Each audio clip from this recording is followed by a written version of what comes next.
The scream cut through the Wyoming heat like a blade through dry leather, sharp and raw, and carrying the kind of desperation that stops a man's heart mid-beat. Jack Harper had been riding the eastern fence line since before dawn, checking for breaks in the wire that the summer heat had stretched thin, and in all those miles of nothing but grass and sky and the slow creak of saddle leather, he had not expected to hear a sound that would change everything he thought he knew about his own life. Before we go any further into Jack's story, I want to ask you something from the bottom of my heart. If you believe a child should never be thrown away, hit that subscribe button right now and tell me what city you're watching from today.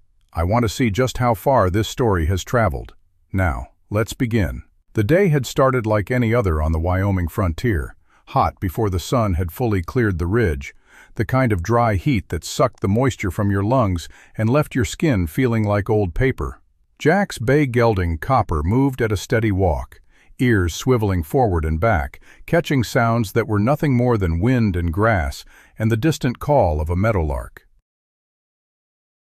Jack loosened his canteen and took a long swallow, letting his eyes drift across the landscape the way they always did, reading the land like a familiar face. The grass was yellowing early this year. The creek in the south draw had gone dry back in June, and the cattle were already looking thin. He made a mental note to check the well near the old homestead site on his way back. It had been a long season, and the land was telling him things he didn't want to hear. But none of that mattered when the scream came. High and thin and desperate, the sound of a child in terror. The kind of scream that doesn't stop when the breath runs out, but picks up again on the next inhale. Jack's hand went to his rifle by instinct, then dropped as he realized the threat was not something he could shoot at. He kicked Copper into a lope, following the sound down into the dry wash, his eyes scanning for movement. The wagon came into view first, overturned on its side, one wheel snapped clean off, and the tongue buried in the soft sand. Boxes and bundles lay scattered across the ground like the aftermath of a storm. A cast-iron skillet sat in the dirt, gleaming dully in the sun. Two mules stood tangled in the traces, both trembling, one with a dark wound along its flank still seeping blood. Jack pulled up hard and swung down before Copper had fully stopped. And then he saw her. A girl of maybe 10 or 11 stood over the body of a woman who lay face down in the dirt. The girl's dark hair was wild around her face, her dress torn at the shoulder, her chin bleeding from a cut. In her hands, she held a jagged length of broken wagon board, and her eyes were not the eyes of a child. They were the eyes of someone who had already decided she was going to fight to the death. Behind her, pressed against the woman, were two small boys. The younger one, no more than 4, was screaming. The older boy, maybe 6, had his arms wrapped around the little one and was murmuring low into his ear, trying to hush him, his own face white as chalk. And off to the left, half hidden behind a clump of scrub willow, a smaller girl stood watching. She could not have been more than 7. She had one hand pressed flat against the tree trunk and the other clutching the hem of her dress, and she was absolutely silent, which somehow frightened Jack more than the screaming did. Jack stopped walking. He held both hands out, palms open, away from his body. "I'm not here to hurt anybody," he said, keeping his voice low and even, the same voice he used with spooked horses. "My name's Jack Harper. I've got a ranch about 2 miles north of here. I heard the noise and came to see if somebody needed help." The girl with the broken board did not move. Her eyes did not soften. "You need to step back," she said. Her voice was steady. There was no waver in it at all. "Yes, ma'am," Jack said. He did not step back, but he did not come forward either. "What's your name?" "That's none of your business." "Fair enough." He let his eyes go to the woman on the ground without moving his head much. "Is that your mama?" The girl's jaw tightened. That was answer enough. "She's hurt," Jack said carefully. "I know she's hurt." The girl's knuckles went white around the board. "We don't need a stranger." "I understand that. I do." Jack crouched down slowly, making himself smaller, getting his eyes below hers. "But your mama is lying in the dirt in July heat, and she ain't moving, and those 2 boys behind you need water and shade. And the little one over there by that tree looks like she's been crying so long she's run out of tears. Now, I'm not going to lie to you and tell you I'm harmless, because you don't know me, and you'd be right to take my word for it. But I'm going to tell you what I see, and you tell me if I'm wrong. The girl said nothing, but she hadn't swung the board. "I see a family in serious trouble," Jack said, "and I see one brave girl trying to hold the whole thing together by herself. That took guts, real guts, the kind most grown men I know don't have." He paused. "But you can't carry your mama out of this wash by yourself. And those mules are hurt and tangled, and this wagon isn't going anywhere. So here's what I'm asking, not telling, asking. Let me help your mama first, just that. After that, you can tell me to ride off, and I will." The girl stared at him for a long time. The wind moved through the dry grass above the wash. The little boy had stopped screaming and was now making a low, exhausted, hiccuping sound against his brother's shoulder. Then the girl lowered the board just an inch. "Her name is Clara," she said. "She's been sick since 2 days ago." The fever started before we lost the wheel. Jack was already moving toward the woman, keeping his hands visible. He knelt beside her in the dirt and pressed 2 fingers to the side of her neck. Her pulse was there, thin and unsteady, but there. Her skin was dry and burning to the touch, even through the sweltering air. "She's alive," he said. He looked up at the girl. "What's your name? I'd like to know who I'm working with." A beat passed. "Emma," the girl said. "Emma," he nodded once. "I've got a canteen on my horse. Can you go get it and bring some water to those boys while I see to your mama?" Emma looked at him for one more hard second. Then she turned and walked to Copper without hurrying, like she was choosing to do it, not being told. She unhooked the canteen, walked back to the boys, and crouched beside them. "Here, Noah," she said to the older boy. "Give Daniel some first." The boy named Noah took the canteen with both hands and tilted it carefully to the little one's mouth. Daniel drank in gulping swallows, some of it running down his chin and into the collar of his filthy shirt. When he finally pulled back and looked up at Noah, his face crumpled into fresh crying. But the hysterical screaming was gone. Noah put his forehead against Daniel's and just held him there. Jack turned back to Clara. She was somewhere in her mid-30s, he thought, though it was hard to tell with the fever and the dust and the sunburn layered over everything. She had chestnut hair that had come loose from its braid and spread in the dirt around her head, and her face in repose had the structure of someone who had probably been called beautiful before hard miles had stripped everything down to bone and will. Her dress was gray, not a color, just what happened to fabric after enough rode, and torn along the hem where something had caught it, probably when the wagon went over. He slid one arm under her shoulders and one under her knees and lifted her. She was lighter than she should have been, much lighter. "She hasn't been eating," Emma said from behind him. He hadn't heard her move. "How long have you all been on the road?" 11 days from Laramie." Emma's voice was flat, reciting facts. "We were trying to reach my uncle's homestead near Casper. Mama thought she could drive us herself." "And your papa?" A pause that lasted exactly 1 second too long. "Gone," Emma said. Jack did not ask how. He carried Clara to Copper and settled her against the horse's neck, holding her there with one arm while he worked out the logistics in his head. The 2 boys were too small to walk 2 miles in this heat. The wagon was done. The mules were a problem for later. "Emma," he said, "I need you to do something hard." "I've been doing hard things all week," she said. He looked at her over his shoulder. "I know you have. This is different. I need you to trust me enough to let me put those boys on this horse with your mama, and I need you to walk beside me. Can you do that?" Emma looked at Noah and Daniel. Then she looked at the scrub willows where the little girl still hadn't moved. "Lily," Emma called. Her voice changed completely when she spoke to the younger girl, softer, lower, the way a mother speaks, not a child. "Come here, sweetheart. This man is going to help us." Lily did not move right away. She stood there with her hand against the tree, her eyes on Jack with that silent measuring look that reminded him of a deer deciding whether to bolt. Then she took 2 steps, stopped, took 2 more, and finally crossed the ground between them in a rush and pressed herself against Emma's side without a word. Emma put her arm around the little girl's shoulders. "It's okay," she said. "I'm right here." Jack boosted Noah up onto Copper first, setting the boy in front of the saddle, then lifted Daniel and settled him in Noah's lap. Noah put both arms around his little brother and sat up straight, trying hard to look like he wasn't terrified. "You done this before?" Jack asked him. "No, sir," Noah said.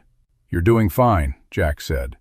Then he lifted Clara carefully and draped her across the saddle in front of the boys, her back against Jack's chest once he'd swung up behind her, one arm wrapped around her waist to hold her upright. He looked down at Emma. She had Lily's hand in one of hers and the broken board in the other. "You can leave that behind," Jack said, nodding at the board. Emma looked at it, then back at him. "No," she said. He almost smiled. "Fair enough. Let's go." The walk back to the ranch was long and quiet. Emma kept pace without complaint, her boots raising small puffs of dust with every step. Lily walked pressed against her side, still not speaking, her eyes moving from Emma to Jack and back again in a slow, constant assessment. Copper walked steady and patient, carrying his load without a complaint of his own. Clara stirred once, halfway back. She made a soft, frightened sound, and her hand came up weakly, grasping at nothing. "It's all right," Jack said near her ear. "I've got you. You're safe." She went still again, but her hand had caught hold of the fabric of his shirt, and even unconscious, she did not let go. He did not try to make her.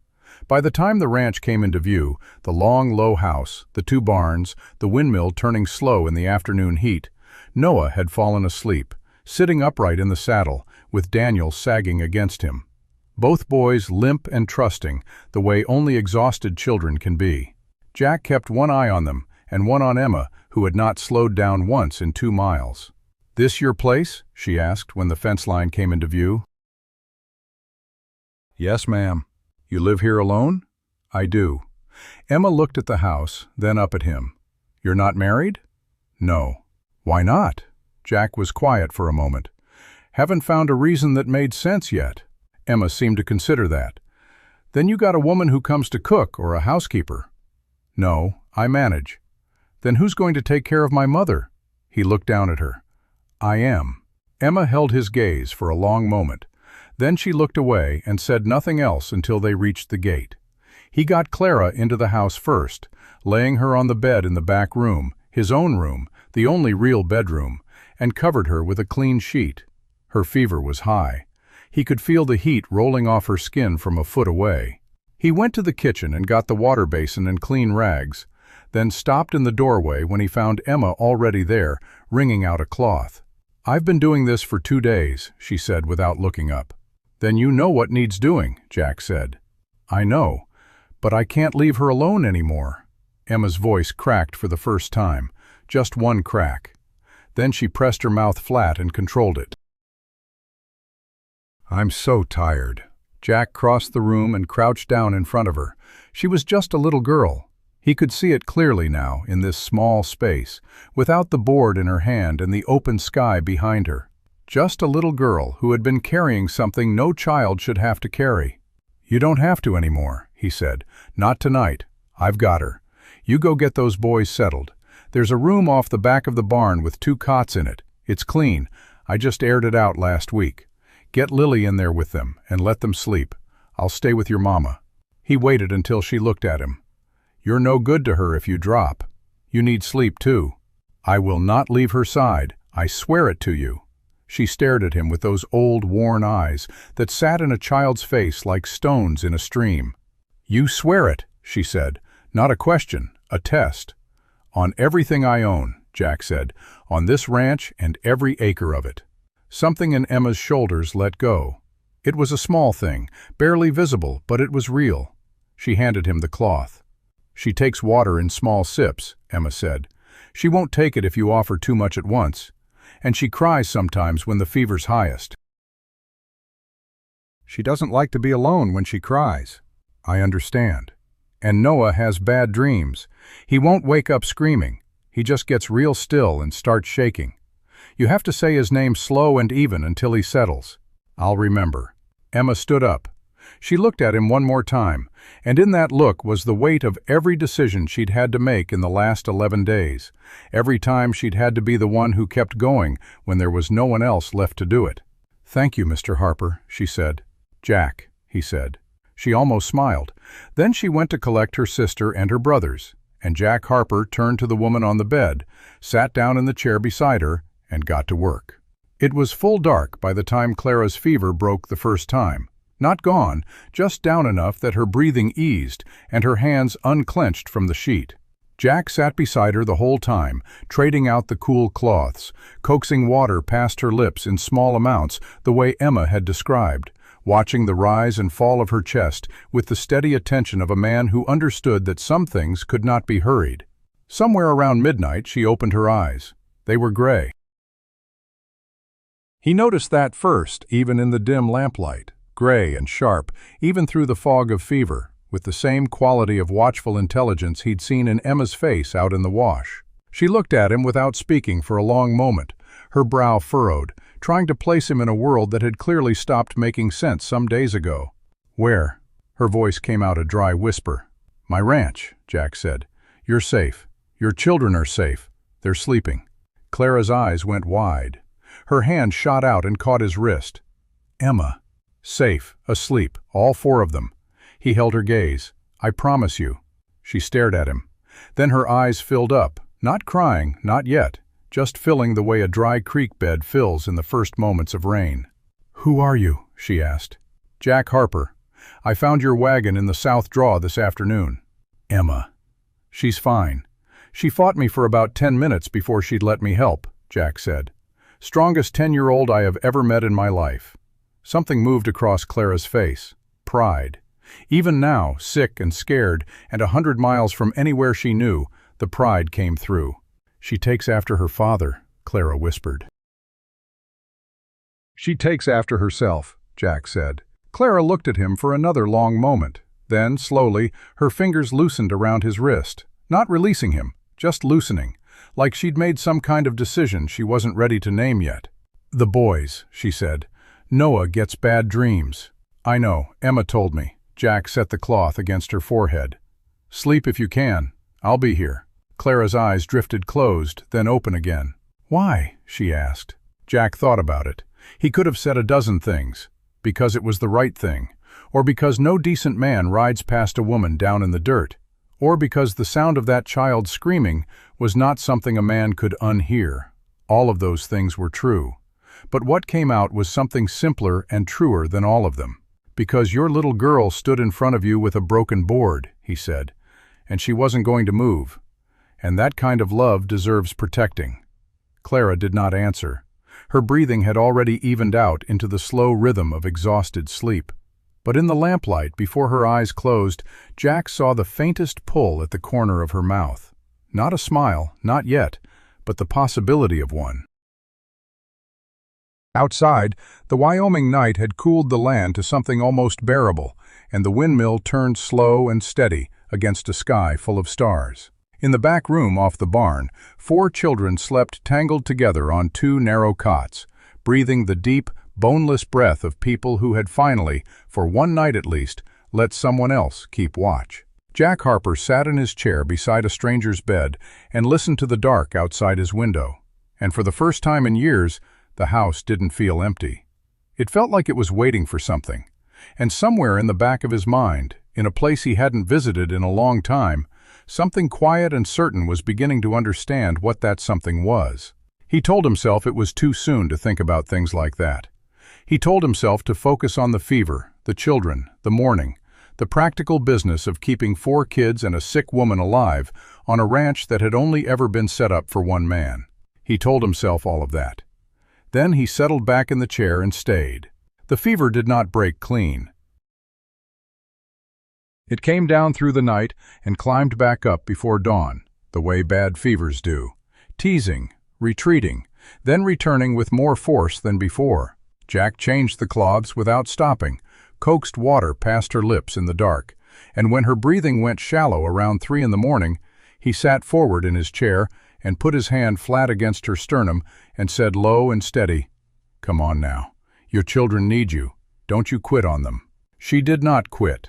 By the time thin gray light started coming through the window, her temperature had dropped enough that the hard lines around her mouth went soft, and her breathing slowed into something that sounded less like fighting and more like sleeping. Jack leaned back, rolled his neck until it cracked, and sat there for a minute, just listening to her breathe. Then he heard the barn door. He was on his feet before he'd consciously decided to move. He crossed the house in 6 steps and opened the back door to find Emma standing in the yard with Lily at her side. Both of them already dressed, Emma's hair braided tight, her face set like she'd been awake for a while and had things to say about it. "She made it through the night," Jack said before Emma could speak.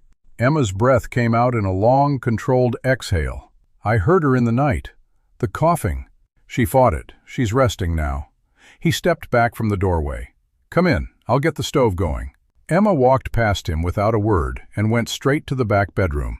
Jack heard her moving, the soft sound of her sitting on the edge of the bed, the murmur of her voice too low to make out the words. He built up the fire in the stove, put the coffee on, and went to check on the boys. Noah was awake, sitting up on his cot with Daniel still asleep across his lap, the little one's fist curled under his chin. Noah looked up when Jack came in, and his eyes had the careful, measuring quality that seemed to run in this family like a bloodline. "Mama okay?" Noah asked. "She had a hard night," Jack said honestly. "But she's still here, and she's resting. That's good." Noah nodded like a small man absorbing a report. "What do we do today?" Jack looked at him. 6 years old, maybe 7, sitting in a strange man's barn with his sick mother in the house, and everything he knew scattered across a dry wash 2 miles south, asking, "What do we do today?" Not, "What's going to happen to us?" Not, "Are we safe?" But, "What do we do?" Like whatever the answer was, he was prepared to get up and do it. "First thing," Jack said, "is breakfast." He helped Noah wash Daniel's face and hands in the basin outside the barn door. Daniel was quiet in the way that came after a lot of crying, emptied out, watchful, clinging to Noah's sleeve with 2 fingers hooked through the fabric. He looked up at Jack once with enormous dark eyes and then looked away. "He doesn't talk much to strangers," Noah said. "That's all right," Jack said. "Neither do I." At the table, Emma came out of the back room and took over the biscuit pan from Jack without asking, her movements quick and practiced, sliding in beside the stove like she'd cooked in this kitchen 100 times. Lily sat at the table and folded her hands in her lap and watched everything. "She still won't talk," Emma said quietly to Jack while she worked, nodding toward Lily. "She went quiet after Papa died." That was 8 months ago. Dr. Beck and Laramie said it might just take time. Jack looked at Lily. She was watching him with those calm, deep eyes, her small hands still folded on the table. "That's all right," he said for the second time that morning. "Quiet people see more anyway." Lily blinked. Then she unfolded her hands and reached across the table and picked up the salt shaker and set it in front of Jack's plate. Like a gift, like a test, like both at once. Jack picked it up, shook a little salt, and set it back down in front of her. Something shifted in Lily's face. Not a smile, but close. They were halfway through breakfast when Clara called out from the back room. Emma was up before Jack could push his chair back, but he followed her anyway, and what he found stopped him in the doorway. Clara had pushed herself upright against the headboard. Her color was bad, too pale in some places, too high in others, and her hair was loose and tangled, and she had the look of a woman who'd been sick enough to be scared, and was now furious about having been scared. Her gray eyes were sharp and awake and moving around the room with quick, assessing intelligence. "Emma," she said, and the word came out fierce and soft at the same time. "Right here, Mama." Emma took her hand. "I've been here." Clara looked past Emma at Jack. The intelligence in her eyes went hard and flat. Not hostile exactly, more like a door closing, just until she figured out who was knocking. "You're the man from the wash," she said. "Yes, ma'am, Jack Harper." "Emma tells me you carried me." Her voice was careful, neutral, waiting. "You weren't in a position to walk." Clara held his gaze for a long moment. "How long have we been here?" "1 night. The boys are in the kitchen, just ate." He paused. "All 4 of your children are fine, Mrs. He stopped, realizing he didn't know her name. He'd been thinking of her as Clara since Emma said it yesterday, but he didn't know her last name. "Whitfield," she said. "Clara Whitfield." She said it like it was armor she was putting on. "And I need to understand exactly what the arrangement is here, Mr. Harper." Emma stiffened slightly. Jack kept his face even. "The arrangement right now is that you're sick and you need to stay in bed," he said. "After that, we can discuss whatever you want to discuss." Clara's chin came up. I don't take well to being managed. I noticed it runs in your family." He looked at Emma, who had the expression of someone trying very hard not to react. "But I'm not managing you, Mrs. Whitfield. I'm being practical. You can't travel. Your wagon is destroyed. Your mules need a day to recover. So, until something changes, the practical thing is for you and your children to stay here and rest." "And what do you want in return for that?" Clara said. The question landed flat and direct and without apology.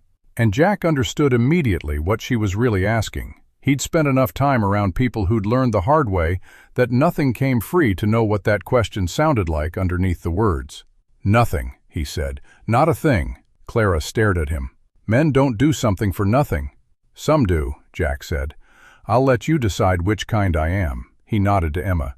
"She needs more water and something light to eat. I'll see to the animals." He left before she could answer. He did not give her the chance to argue, because he knew if he stood there long enough, she'd find a reason to refuse everything he'd offered and put herself and 4 children back out in the July heat on principle alone. And he was not going to let that happen. He'd gotten as far as the yard when Emma caught up to him. "Mr. Harper, Jack!" She stopped in front of him, squinting against the morning glare.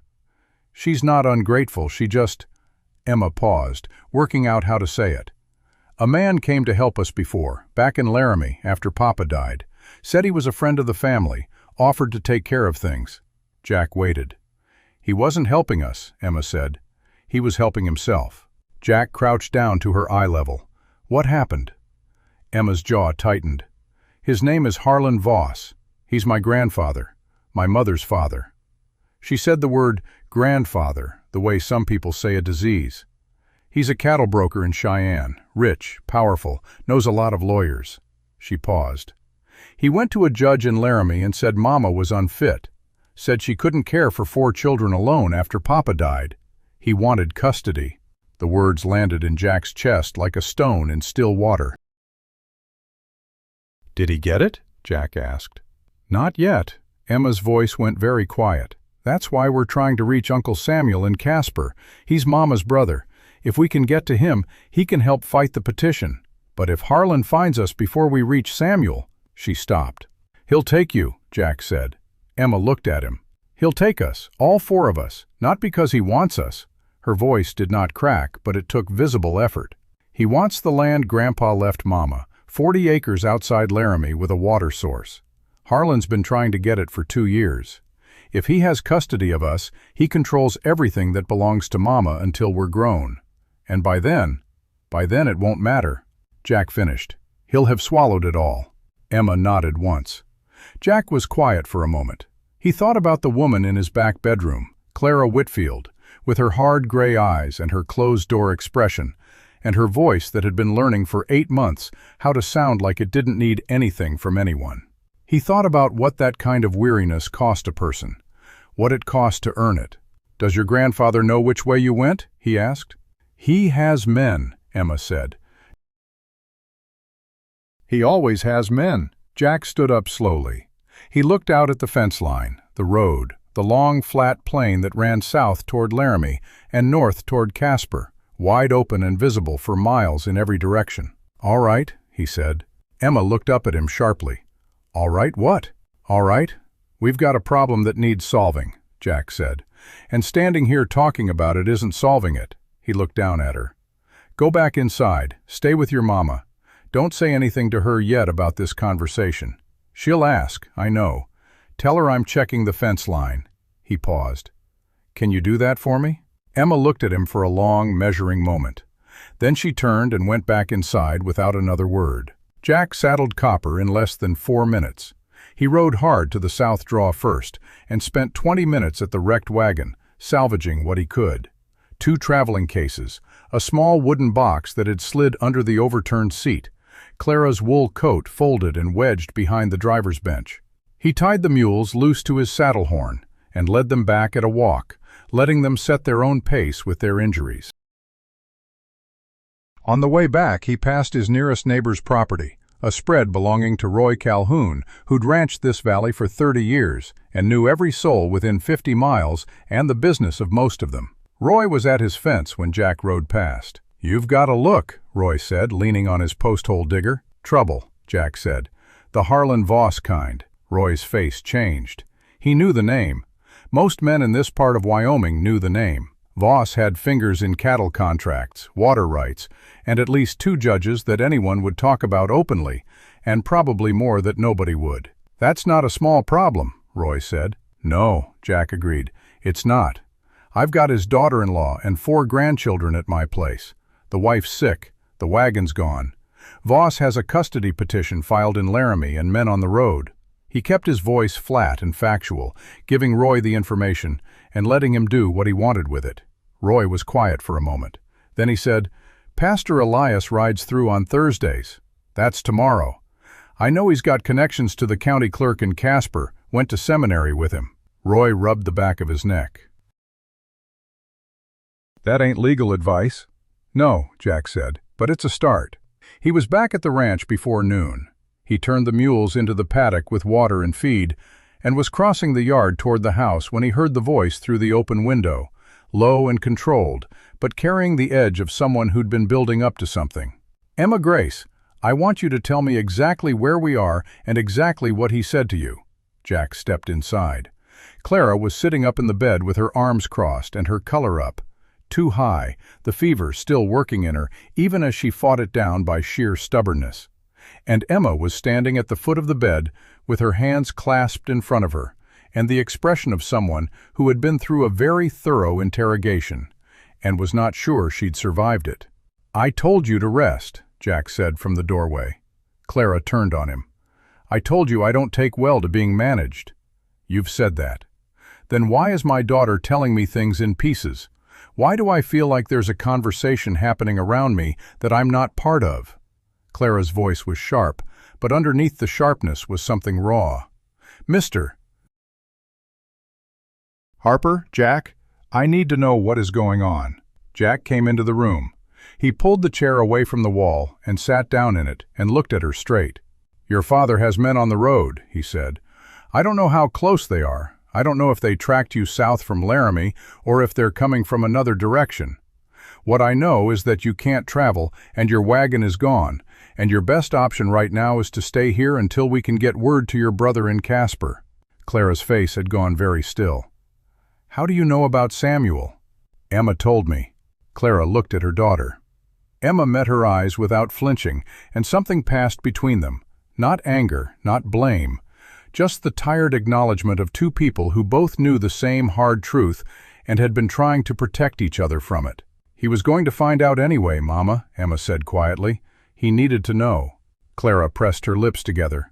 Her hands had gone to the sheet, gripping it the way she'd gripped it in her fever the night before. Jack watched the calculation moving behind her eyes. The same calculation he'd seen in Emma's face in the wash. The weighing of options. The measurement of risk. "If Harlan's men come here," Clara said carefully, "this becomes your problem too. You understand that?" "I understand that," Jack said. "He has lawyers. He has money."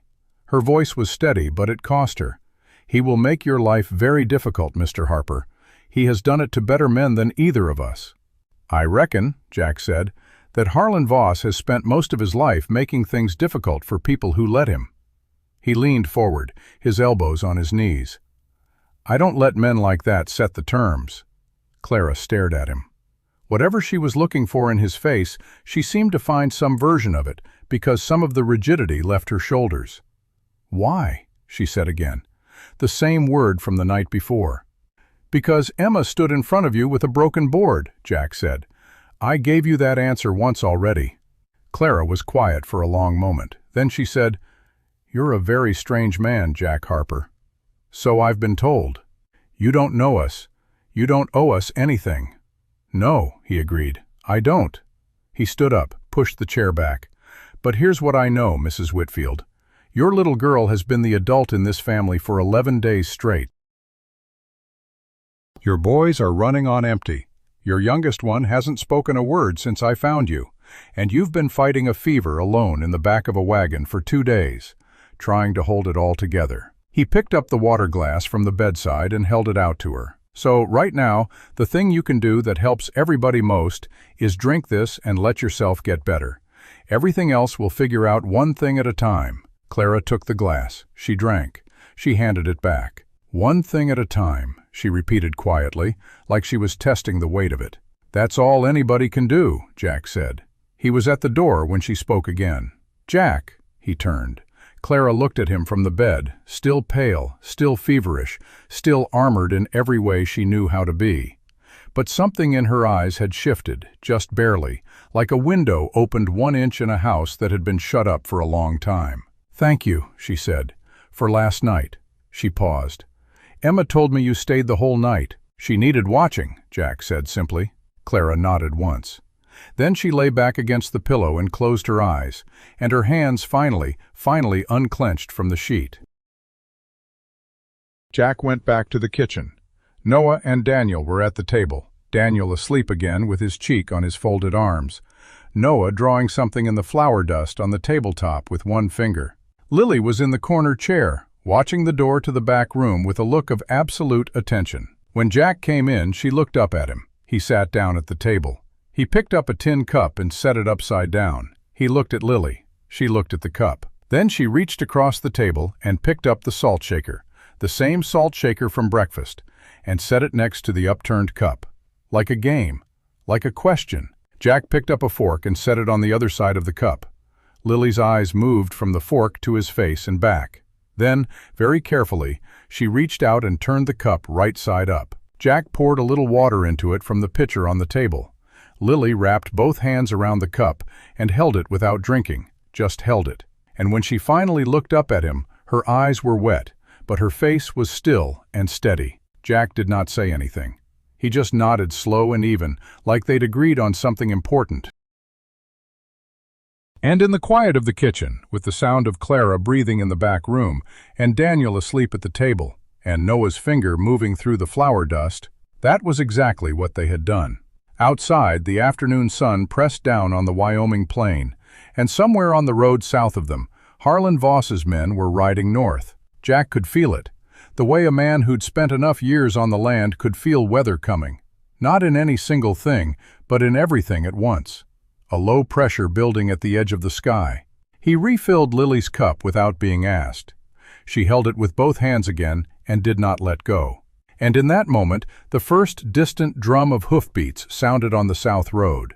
The hoofbeats grew louder, not a single horse but several, moving at the deliberate pace of men who knew exactly where they were going and had been paid to get there. Jack set Lily's cup down gently and rose from the table, his hand moving instinctively to check the revolver at his hip.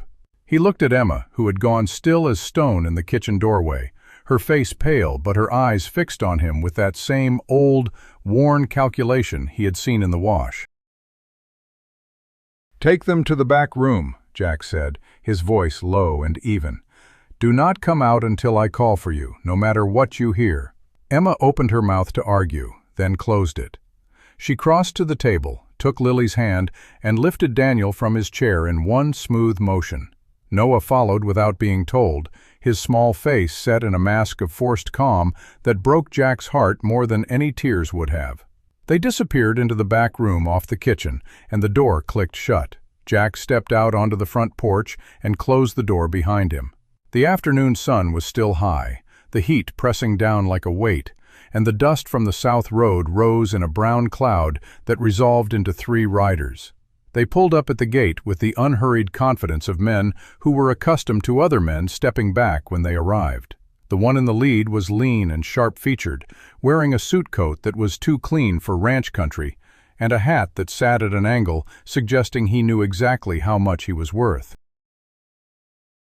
The other 2 were rougher, hard-eyed men with the look of hired muscle, their hands resting easy on their saddle horns, their eyes scanning the property with professional interest. The lean one dismounted and walked to the gate, a folded paper in his hand. He smiled, and the smile did not reach his eyes. "Mr. Harper," he said, "my name is Caldwell. I represent Harlon Voss of Cheyenne in a legal matter regarding the custody of 4 minor children belonging to one Clara Whitfield." He held up the paper. "I have here a court order from Laramie County granting temporary custody of said children to their grandfather, Mr. Harlon Voss, pending a full hearing on the matter of the mother's fitness. I'm here to take the children into custody." Jack did not move. He stood on the porch with his arms loose at his sides, his voice flat and calm. "Let me see that." Caldwell held the paper out. Jack walked down the steps, crossed the yard, and took it from his hand. He read it slowly, deliberately, letting the words sink in. It was a real document, signed by a judge in Laramie, stamped with the county seal. It said exactly what Caldwell had claimed. But there was something about the language that felt off, a vagueness in the wording, a reliance on allegations rather than evidence. Jack had seen enough legal papers in his life to know when something had been pushed through with too much speed and too little scrutiny. He folded the paper and held it back out. "This order says temporary custody pending a hearing on fitness. It doesn't say the mother has been found unfit. It doesn't say she's been notified of the hearing date. And it was signed by a judge in Laramie County, which is 100 miles south of here. You're in Natrona County now." Caldwell's smile thinned. "The order is valid across county lines, Mr. Harper. Subject to review by the local magistrate," Jack said, "which means you can enforce it only after a Natrona County judge has confirmed it. That takes time. And in the meantime, those children stay where they are." Caldwell's eyes narrowed. The two men behind him shifted in their saddles. One of them let his hand drop to the butt of his revolver, a small movement, barely visible, but Jack saw it. "Mr. Harper," Caldwell said, his voice dropping half a register, "I don't think you understand the position you're putting yourself in. Harlon Voss is not a man who takes kindly to interference. He has resources, influence, and the patience to see things through to their conclusion. You're a rancher. You have one man on this property, a few acres of dry grass, and a house that's been standing empty long enough to have its own ghosts. Is this really the hill you want to die on?" Jack looked at him for a long moment. Then he said, "Those children are inside that house. Their mother is in that house, sick with fever because she drove them 11 days across this country to get away from your employer. And you stand here with a piece of paper that was written by a judge who has never met any of them. And you expect me to hand them over like they're stray cattle?" He shook his head slowly. "That's not going to happen." Caldwell's face hardened. "You're making a mistake." "I've made bigger ones," Jack said. The silence stretched. The hired man's hand was still on his revolver, but he did not draw. Caldwell stared at Jack with the cold, assessing look of a man measuring odds, and Jack stared back without blinking. On the porch, the door creaked open just an inch. Jack did not turn to look, but he knew it was Emma, watching, waiting, ready to fight again if she had to. Finally, Caldwell tucked the paper back into his coat. "You have until sundown tomorrow," he said. "I'll be back with the sheriff and a confirmation from the Natrona County magistrate. By then, you will either hand over the children voluntarily, or I will have you arrested for obstruction of a legal order." He turned and swung onto his horse. "Think carefully, Mr. Harper. Your next decision will determine the rest of your life." He did not wait for an answer. He turned his horse and rode south, the two men falling in behind him. Jack watched them until they disappeared into the heat shimmer on the road, then stood there for a long moment, letting the tension drain from his shoulders. The door behind him opened fully. Emma stepped out, her face white, her hands clenched at her sides. "He's coming back," she said. "I know. With the sheriff. I know." She looked at him with those old, tired eyes. "What are we going to do?" Jack turned and looked at her. "First," he said, "I'm going to make sure your mama is strong enough to travel if we need to. Second, I'm going to find a way to get word to your uncle in Casper before sundown tomorrow."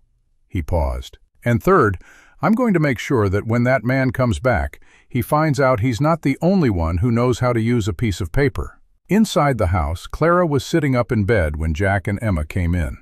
Her color was better than it had been that morning, still too pale, still touched with the heat of fever, but her eyes were clear and focused. She had heard everything. The walls were thin, and the window had been open. "He gave you until tomorrow," she said. It was not a question. "Yes." She was quiet for a moment. Then she swung her legs over the side of the bed and stood up. Her knees buckled slightly, and she caught herself on the bedpost. Emma moved to help her, but Clara held up a hand. "I'm fine," she said. She took a breath and straightened. I've been lying in this bed for 2 days while my father's men circle this property like wolves. That's over." She looked at Jack. "What do you need me to do?" Jack studied her for a moment. She was standing on her own, but just barely. The pride in her eyes was the same pride he had seen in Emma's face in the dry wash, and he knew better than to argue with it. "First," he said, "you need to eat something and drink water. You're not going anywhere if you can't stand for more than a minute. Second, I need to know everything you can tell me about your brother Samuel, his full name, where exactly he lives near Casper, anyone who can vouch for him with the county clerk." Clara nodded slowly. "Samuel Hale. He's not a Whitfield. He's my mother's brother's son. He homesteaded a plot on the North Platte, about 15 miles southeast of Casper. He's a farmer, not a rancher. Corn and hay, a few head of cattle. He's known in Casper. He's on the town council, small as it is. He's a good man, honest." She paused. "And he hates Harlon Voss almost as much as I do." "That's a start," Jack said. "I know a man, Pastor Elias, rides through here tomorrow morning. He knows the county clerk in Casper. If we can get a message to your brother before sundown tomorrow, we might be able to get a counter-petition filed before Caldwell can get the magistrate to enforce that order." Clara's eyes widened slightly. "You know the county clerk?" "I know a man who knows the county clerk. That's enough." She stared at him. Then, slowly, she sat back down on the edge of the bed, not because she was giving in to weakness, but because she was thinking. If Samuel files a counter-petition, it triggers a stay. That buys us time. "Days, maybe weeks," Jack said. "Enough time to get the whole mess in front of a judge who isn't in Harlan's pocket." Clara looked at her hands. "He won't stop, Jack. Even if we win this round, he'll find another angle. He's been doing this for 2 years. He doesn't know how to stop." "Then we make him stop," Jack said. "We do it the right way, through the law, through the truth." She looked up at him, and in her gray eyes was something that might have been hope, fragile, tentative, but real. "You really believe that?" "I have to," Jack said, "because the alternative is handing those children to a man who forged a doctor's signature to steal them from their mother. And I won't do that." Clara was silent for a long moment. Then she said very quietly, "Thank you." Jack nodded. "Rest. I'll get the food." That night, Jack sat on the porch long after the sun had gone down, watching the stars come out over the Wyoming plains. The air had cooled, and the windmill turned slow and steady, its blades catching the faint light of a crescent moon. Inside the house, the children were asleep, the boys in the barn room again, Emma and Lily on blankets in the kitchen, Clara in the back bedroom, her breathing slow and even for the first time since she had arrived. Jack had checked on her twice. The fever had not returned. He heard footsteps behind him and turned. Emma came out and sat down on the porch step beside him, wrapping her arms around her knees. She did not say anything for a long time. They just sat together in the dark, listening to the sound of the night. "He called me sweetheart once," Emma said finally, her voice barely above a whisper. "My grandfather. It was after Papa's funeral. He came to the house and put his hand on my head and said, 'Don't you worry, sweetheart.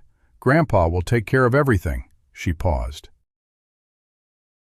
"And I remember looking at his hand on my head and thinking, this is the hand that's going to take everything away from us." Jack did not say anything. He just sat beside her and let her talk. "I was 9 years old," she said. "I knew what he was, even then. Mama tried to hide it from us, but you can't hide something like that. He had this way of talking to Mama, like she was a child, like she didn't know what was best for her own children. He never yelled, he never threatened. He just kept talking, soft and patient, like he was explaining the way the world worked to someone who couldn't understand." She looked down at her hands. "And the worst part is, part of me believed him. Part of me thought maybe he was right. Maybe Mama couldn't take care of us. Maybe we were too much." Jack turned to look at her. "Emma, listen to me." She looked up. "Your mother drove a wagon 11 days across this territory with a fever burning in her blood, carrying 4 children through the July heat, because she would rather die than let your grandfather take you. She stood up on that bed today with her legs shaking and her face pale and said, 'What do you need me to do?' Because she is not broken. She is the strongest woman I have ever met." And you, Emma Whitfield, are the bravest child I have ever known." Emma's eyes glistened in the moonlight.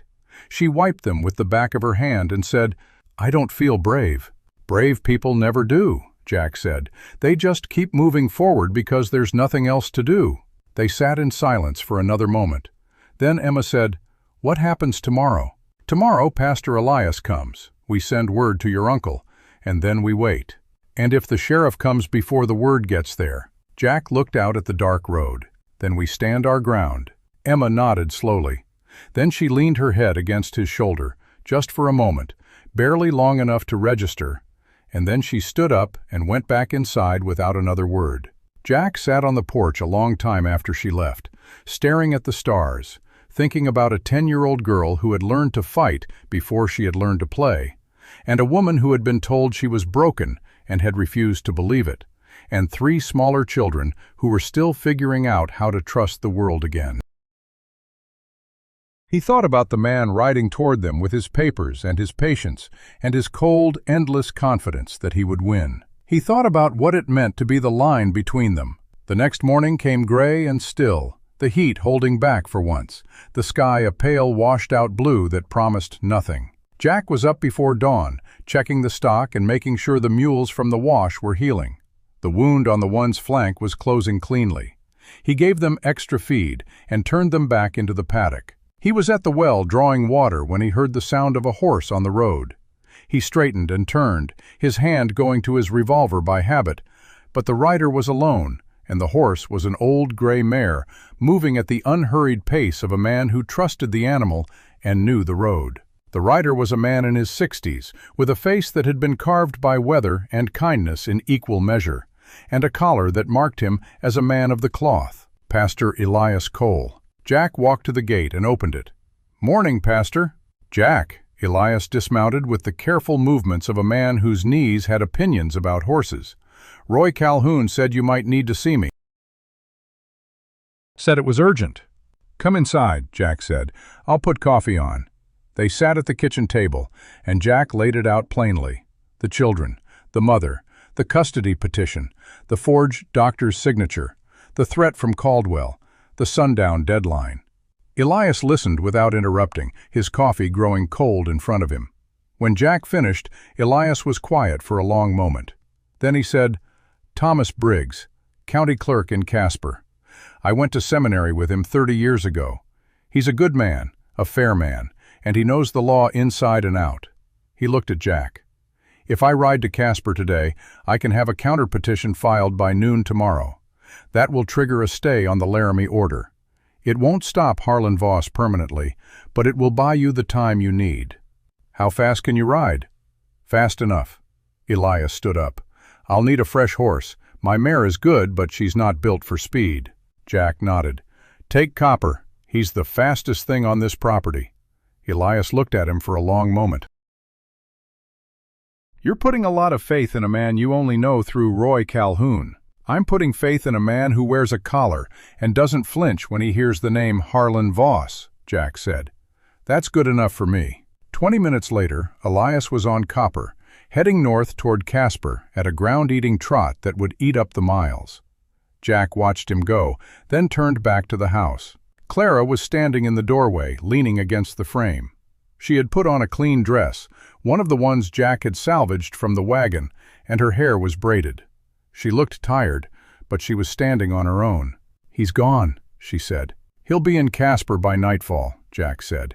"We should have word back by tomorrow afternoon." Clara nodded. She stepped out onto the porch and looked at the south road, her eyes scanning the horizon. "They'll be here before then." "Probably." "And if the sheriff comes before the word arrives?" Jack looked at her. "Then we stand our ground and pray that Pastor Elias is as fast as I think he is." Clara was quiet for a moment. Then she said, "I want to show you something." She went back inside and returned with a small leather-bound journal, worn and stained, the pages soft with age. She opened it to a marked page and handed it to Jack. The writing was small and neat, in a hand that was careful and deliberate. "This is Thomas's journal," Clara said. "My husband. He started keeping it when we first got married. He wrote down everything, the weather, the cattle prices, the children's first words. She paused. And he wrote down what he knew about Harlon Voss. Jack took the journal and began to read. The entries were dated, starting about 3 years ago. The first few were simple notes, a mention of Harlon Voss coming to visit, offering to help with a loan. Then the tone shifted. Notes about meetings, about land deeds, about a water rights dispute that had arisen out of nowhere. And then, in the last pages, a single entry that made Jack's breath catch. Harlon Voss has been paying the county clerk in Laramie for 2 years. I have proof, letters, receipts. I know where they are hidden. If anything happens to me, Clara needs to find them. They are in the false bottom of the trunk in the attic of our old house in Laramie. She needs to go there before Voss finds them. Jack looked up. He knew, Clara nodded. He knew Voss was corrupting the system. He was gathering evidence to expose him. But he got sick before he could do anything about it. Her voice was steady, but there was a tremor underneath. I didn't know about the journal until after he died. I found it in his saddlebag, wrapped in oilcloth. He must have hidden it there, knowing I would find it. This is enough to stop Voss permanently, Jack said. Bribery of a county official is a federal crime. If we can get that evidence to the right people— We can't get it, Clara said. It's in Laramie, 100 miles south, and Voss has men watching the house. He knows Thomas was investigating him. He probably burned the place down by now. Jack looked at the journal again. The address was written in the margin, 127 Oak Street, Laramie. He closed the book and handed it back to her. We'll find a way, he said. One thing at a time. Clara took the journal and pressed it to her chest. One thing at a time, she repeated, and the words sounded like a prayer. The morning passed slowly. Jack kept the children occupied with chores. Noah helped him check the fence line near the barn, his small hands quick and capable. Daniel followed behind, picking up rocks and throwing them at imaginary targets. Lily sat on the porch with a piece of paper and the charcoal Jack had given her, drawing with intense concentration. Emma worked in the garden, turning the soil with a hand trowel, her face set in the same serious expression she wore for everything. Clara sat in the shade of the porch, watching the south road. She did not say much, but her eyes never stopped moving. Jack brought her water and a slice of bread, and she ate it mechanically, her attention fixed on the horizon. Just before noon, Jack saw the dust. A single rider coming fast from the south. He stood up, his hand going to his revolver, but something about the rider's posture told him this was not Caldwell. The horse was lathered, and the rider was leaning forward, pushing the animal hard. It was a boy, maybe 15, with a red face and wide eyes. He pulled up at the gate and almost fell off his horse. "Mr. Harper," he gasped. "That's right. Message from Roy Calhoun." The boy handed him a folded piece of paper. "Said to ride fast." Jack opened the note. Roy's handwriting was rough, but the message was clear. "Caldwell and the sheriff are coming. They stopped at my place 20 minutes ago. Riding hard. ETA 1 hour. Jack looked at Clara. She had risen, her face pale but composed. 1 hour, she said. "Pack what you can carry," Jack said. "We're moving to the cellar." The cellar was dug into the earth beneath the barn, a low, dark space that had been used for storing root vegetables and preserving meat in the winter. It was not comfortable, but it was hidden. The entrance was a trapdoor in the barn floor, covered with hay and loose boards. Jack got the children down first, Noah and Daniel, then Lily, then Emma, who argued that she should stay above ground and help. "Emma," Jack said, his voice firm but gentle, "I need you down there to take care of them. Your mother will be down in a minute. I need you to be the one they look to when the voices get loud." Her jaw tightened. Then she nodded and climbed down into the dark. Clara stood at the top of the ladder, looking down at her children. Then she turned to Jack. "You're coming down too." "I'll be down after I see them off," Jack said. "I need to make sure they believe you're gone." Clara stared at him. "You're going to lie to them." "I'm going to tell them the truth, that you're not here. I don't have to tell them where you are." She held his gaze for a long moment. Then she took his hand, a brief, firm squeeze, and climbed down into the cellar. Jack closed the trapdoor and scattered the hay over it. He led Copper into the barn and tied him in his stall, giving the horse a handful of oats to calm him. Then he walked back to the house, sat down on the porch steps, and waited. They came exactly as the boy had said. An hour later, the dust rising on the south road, and 4 riders coming into view. Caldwell, 2 men Jack recognized from the previous visit, and a man in a sheriff's badge. The sheriff was a thin, tired-looking man with a mustache that drooped at the corners, and he did not look happy to be there. Caldwell dismounted first, his smile firmly in place. "Mr. Harper, I see you've decided to cooperate." "I've decided to let you search the property," Jack said. "You'll find no children, no woman, and no reason to be here." The sheriff stepped forward. "Mr. Harper, I've got a court order to take custody of 4 minor children and their mother into protective custody. I don't want any trouble." "There won't be any trouble," Jack said. "You're welcome to look around, but you won't find them." Caldwell's smile faltered. He looked at the sheriff, who shrugged and dismounted. They searched the house first, thoroughly, opening closets, looking under beds, checking the back room where Clara had lain.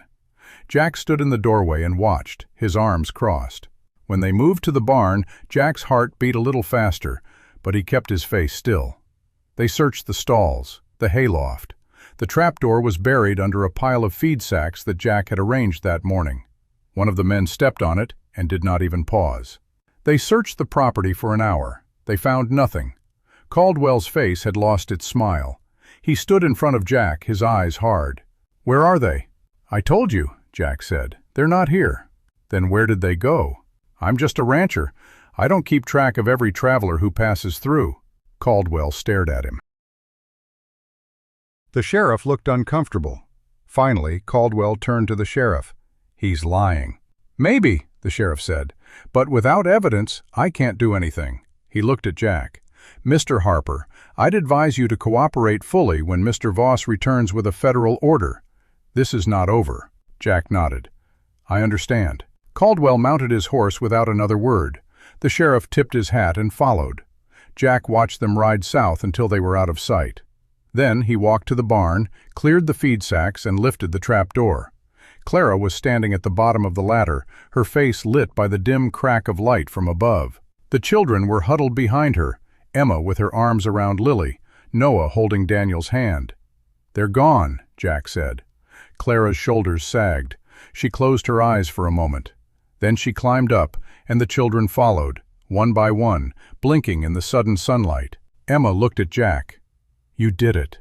"We bought some time," Jack said. "But Caldwell will be back, and next time he'll have more than a county sheriff." Clara looked at him. "Then we better make sure Pastor Elias has that counter-petition filed before he does." Jack nodded. He looked at the north road, empty and still in the afternoon heat. And somewhere on that road, a man on a bay gelding was riding hard toward Casper, carrying the hopes of a family in his saddlebag. The morning after Caldwell's search came gray and heavy. The sky pressed low over the plains like a lid on a pot, and the air carried the smell of rain that would not come. Jack stood at the window of the kitchen, watching the south road through the rippled glass, his coffee growing cold in his hand. He had not slept. Every creak of the house, every shift of wind through the eaves had sent his hand to the revolver on the table beside the bed. Behind him, Clara moved through the kitchen with the slow, deliberate economy of a woman who had learned to do everything while running on empty. She had insisted on cooking breakfast, even though her hands still trembled slightly when she lifted the iron skillet. She set biscuits on the table and poured milk for the children without being asked. And when Emma tried to take over, Clara had simply said, "Sit down and eat," in a voice that brooked no argument. Lily was the first one finished. She slipped off her chair and went to the corner where her paper and charcoal lay, and soon the soft scratch of drawing filled the room. Noah was teaching Daniel how to make a bird out of a napkin, folding and refolding with the intense concentration of a boy who needed his hands busy. Emma ate her biscuit in small, precise bites, her eyes moving between Jack and her mother like a sentry watching 2 approaches at once. Jack set his coffee down. "Elias should reach Casper by midday. If Briggs moves fast, we could have word by nightfall." Clara did not look up from the biscuit dough she was kneading. "And if he doesn't move fast? Then we figure out the next step." "I'm tired of figuring out next steps." Her voice was flat, not angry, just worn. I've been figuring out next steps for 2 years. Every time I think I've found solid ground, it shifts under me." Jack watched her hands work the dough. "This time will be different." She stopped kneading and looked at him. "Why?" "Because this time you're not alone." The words hung in the air between them. Clara's hands were still pressed into the dough, and for a moment she did not move. Then she picked up the rolling pin and went back to work, but her shoulders had softened just a fraction of an inch. Outside, a horse approached at a walk. Jack was at the door before the animal had stopped, his hand on the stock of his revolver. But the rider was alone, a woman in a calico dress and a wide-brimmed hat, her face weathered and kind, her eyes sharp with concern. She pulled up at the gate and called out, "Jack Harper? I'm Martha Calhoun. Roy sent me." Jack walked to the gate and opened it. Martha dismounted and shook his hand with a grip that was firm and no nonsense. "Roy said you might need an extra pair of hands and a place to keep children if trouble comes calling." She looked past Jack at the house, where Clara had appeared in the doorway, her hands dusted with flour. "You must be Clara. Roy told me about your situation. I've got a spare room and a root cellar that can hold all 4 of us if need be." Clara came down the steps, wiping her hands on her apron. "That's kind of you, Mrs. Calhoun, but I don't want to put your family in danger." Martha snorted. "Danger? I've been married to Roy Calhoun for 37 years. I've faced down rustlers, drought, and a winter that killed half the herd. One crooked cattle broker from Cheyenne is not going to make me lock my doors." She looked at Clara with the direct, assessing gaze of a woman who had seen enough to know when a person was telling the truth. "You're welcome to come, and so are those children. But I understand if you'd rather hold your ground. Roy said you had a plan with Pastor Elias." "Elias is on his way to Casper," Jack said. "We're waiting for word." Martha nodded. "Then I'll stay and wait with you." She tied her horse to the fence and walked toward the house. "I brought coffee and a jar of preserves. Let's get some real food into that boy of yours. He's skin and bones." She swept into the kitchen with the authority of a woman who had been running households for decades, and within minutes she had taken over the stove, shooing Clara aside with gentle insistence. "Sit down, dear. You're still pale as a ghost. Those biscuits will keep." Clara sat. She looked at Jack with an expression he could not quite read, gratitude maybe, mixed with something more fragile. He sat down opposite her. "She reminds me of my mother," Clara said quietly. "She was like that, took over everything, never asked permission, just started doing and expected the world to catch up." "Your mother, is she still alive?" "No. She died when I was 16, consumption." Clara looked down at her hands. "After she was gone, my father, he changed. Or maybe he'd always been that way, and she was the only thing keeping him in check. Without her, he just expanded, like a weed taking over a garden." She looked up at Jack. "When I married Thomas, I thought I was free of him. Thomas was a good man, solid, kind. He built a life for us from nothing. But Harlon never really let go. He kept circling, waiting for an opening." Her voice dropped. "And when Thomas got sick, he saw his chance." Jack wanted to reach across the table and take her hand, but he did not. "He won't get it." Clara looked at him with those gray eyes, clear and tired and fierce. "You keep saying that." "Because I keep meaning it." The morning stretched into afternoon. Martha Calhoun stayed, her presence a steady, calming force. She taught Lily how to fold napkins into shapes, and Lily responded with a series of drawings that Martha praised with genuine warmth. Emma helped Martha with the garden, digging up a patch of weeds with a determination that made Martha chuckle. "That girl's got more grit than a gravel road," she said to Jack under her breath. Jack kept watch. He walked the perimeter of the property twice, checking the fence line, scanning the horizon. Copper was still gone with Elias, so he saddled the old bay mare he kept for backup and rode a wide loop around the ranch, looking for tracks. He found nothing new, only the deep ruts left by Caldwell's horses heading south. He was coming back around the barn when he saw it, a plume of dust on the north road, moving fast. His heart rate kicked up. He urged the mare into a trot and met the rider at the gate. It was Elias. Copper was lathered and blowing hard, his flanks dark with sweat, and Elias looked as tired as Jack had ever seen him. He swung down heavily and handed the reins to Jack without a word. "Inside," Elias said. "We need to talk." They gathered in the kitchen: Jack, Clara, Martha, and Elias. The children had been sent to the barn room with a stack of paper and charcoal, and Emma had closed the door behind them with a look that said she knew exactly what was being discussed and did not want to hear it filtered through adult whispers. Elias took a long drink of water before he spoke.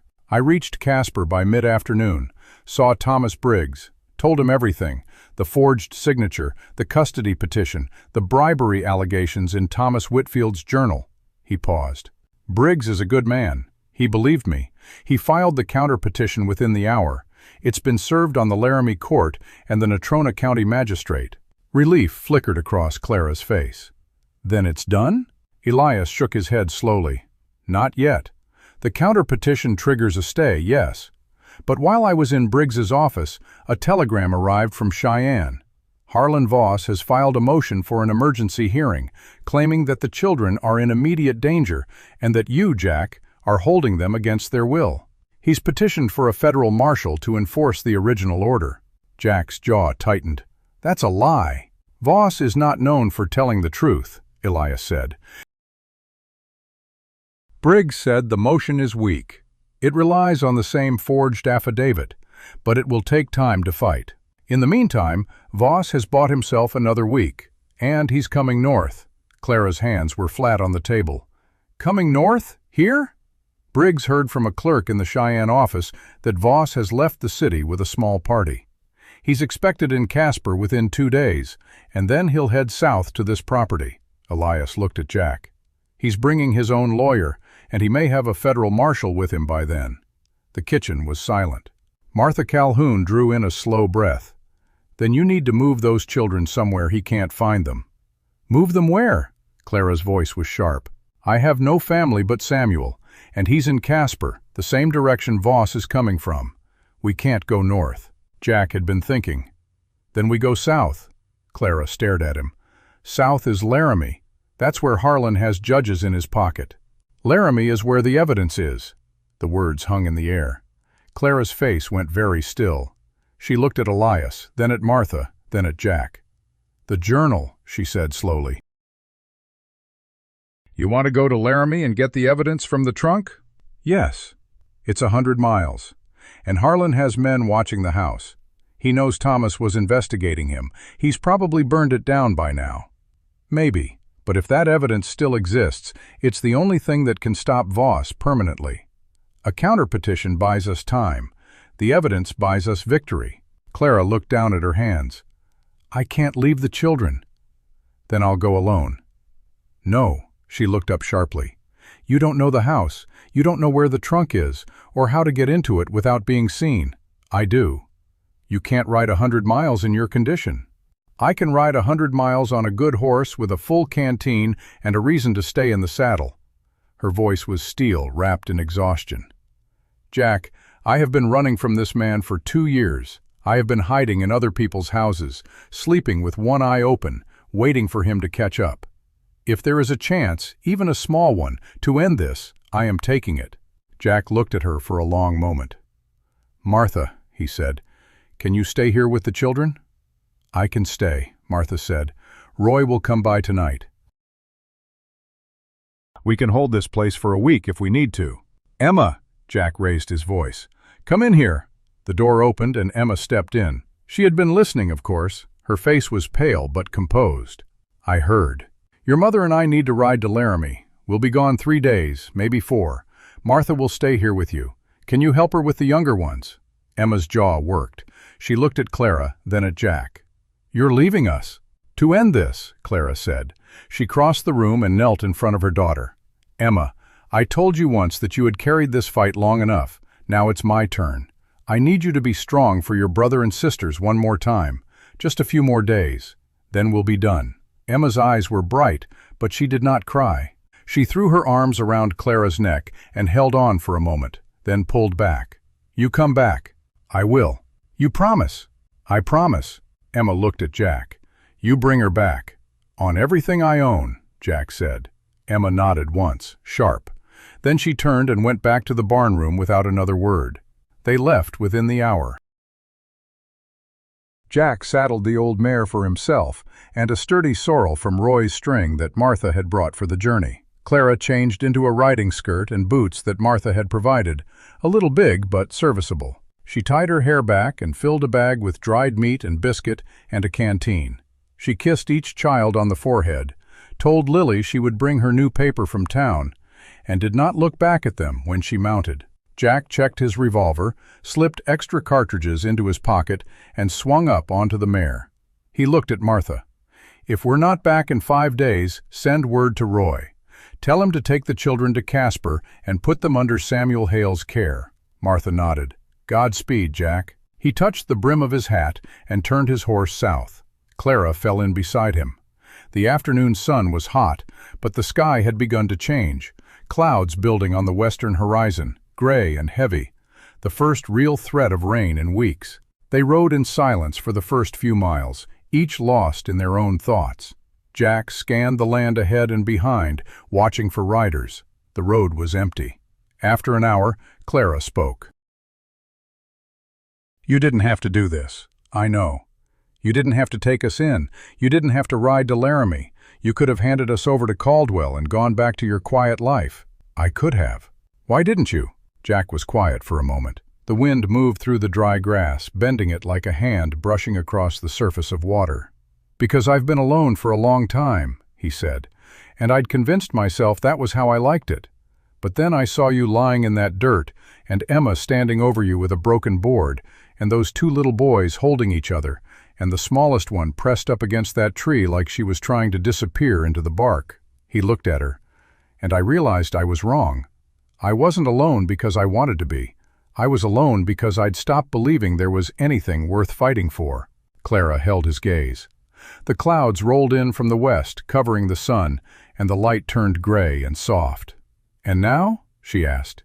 "Now I remember what it feels like to have something to fight for." She did not answer, but she reached across the space between their horses and laid her hand on his arm for just a moment. Then she turned her eyes forward and rode on. They made camp that night in a shallow draw, hidden from the road by a rise of rock and scrub. Jack built a small fire in a hollow, just enough to boil coffee and warm the biscuit. The rain had not come yet, but the air was heavy with it, and the wind carried the smell of wet earth from somewhere far off. Clara sat with her back against a rock, her knees drawn up, watching the fire. She was quiet, but it was not the closed-off quiet of the first night. It was the quiet of a woman sorting through the pieces of her life, deciding which ones to keep. "Thomas used to talk about buying a piece of land near the river," she said. "Said he wanted to build a house with a porch that wrapped all the way around, so the children could run in circles without ever leaving home. He had a way of dreaming out loud, like he was testing the weight of the words to see if they'd hold."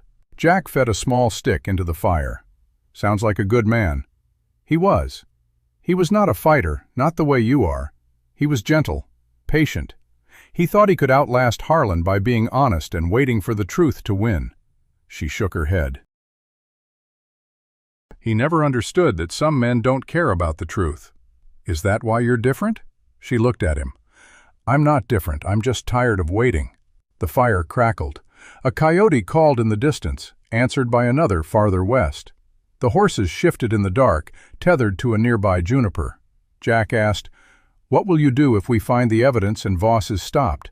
Where will you go?" Clara was quiet for a long time. "I don't know.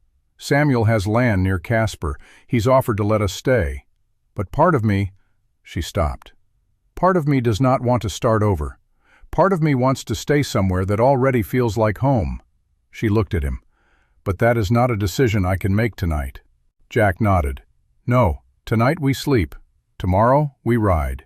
He banked the fire and stretched out on his bedroll, his hand resting on the revolver beside him. Clara did the same, lying on her side with her back to the fire, her breathing slow and even. Jack watched the stars appear through a break in the clouds and listened to the sound of a woman breathing in the dark, and he thought about what it would mean to have this night last longer than the morning. Dawn came gray and cool, the clouds still thick, the rain still holding off.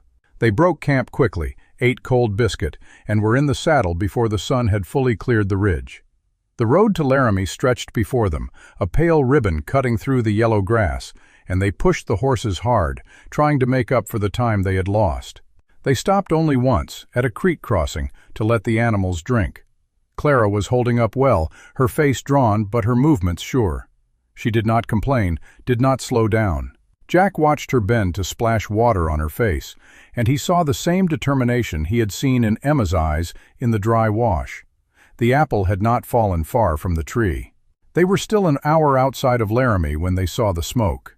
It rose in a thin gray column from the direction of the town, not the low, widespread haze of a chimney fire, but the focused, deliberate plume of a single structure burning.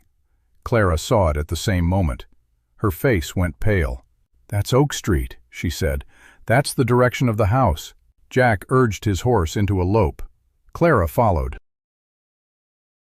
They crested the final rise and saw it.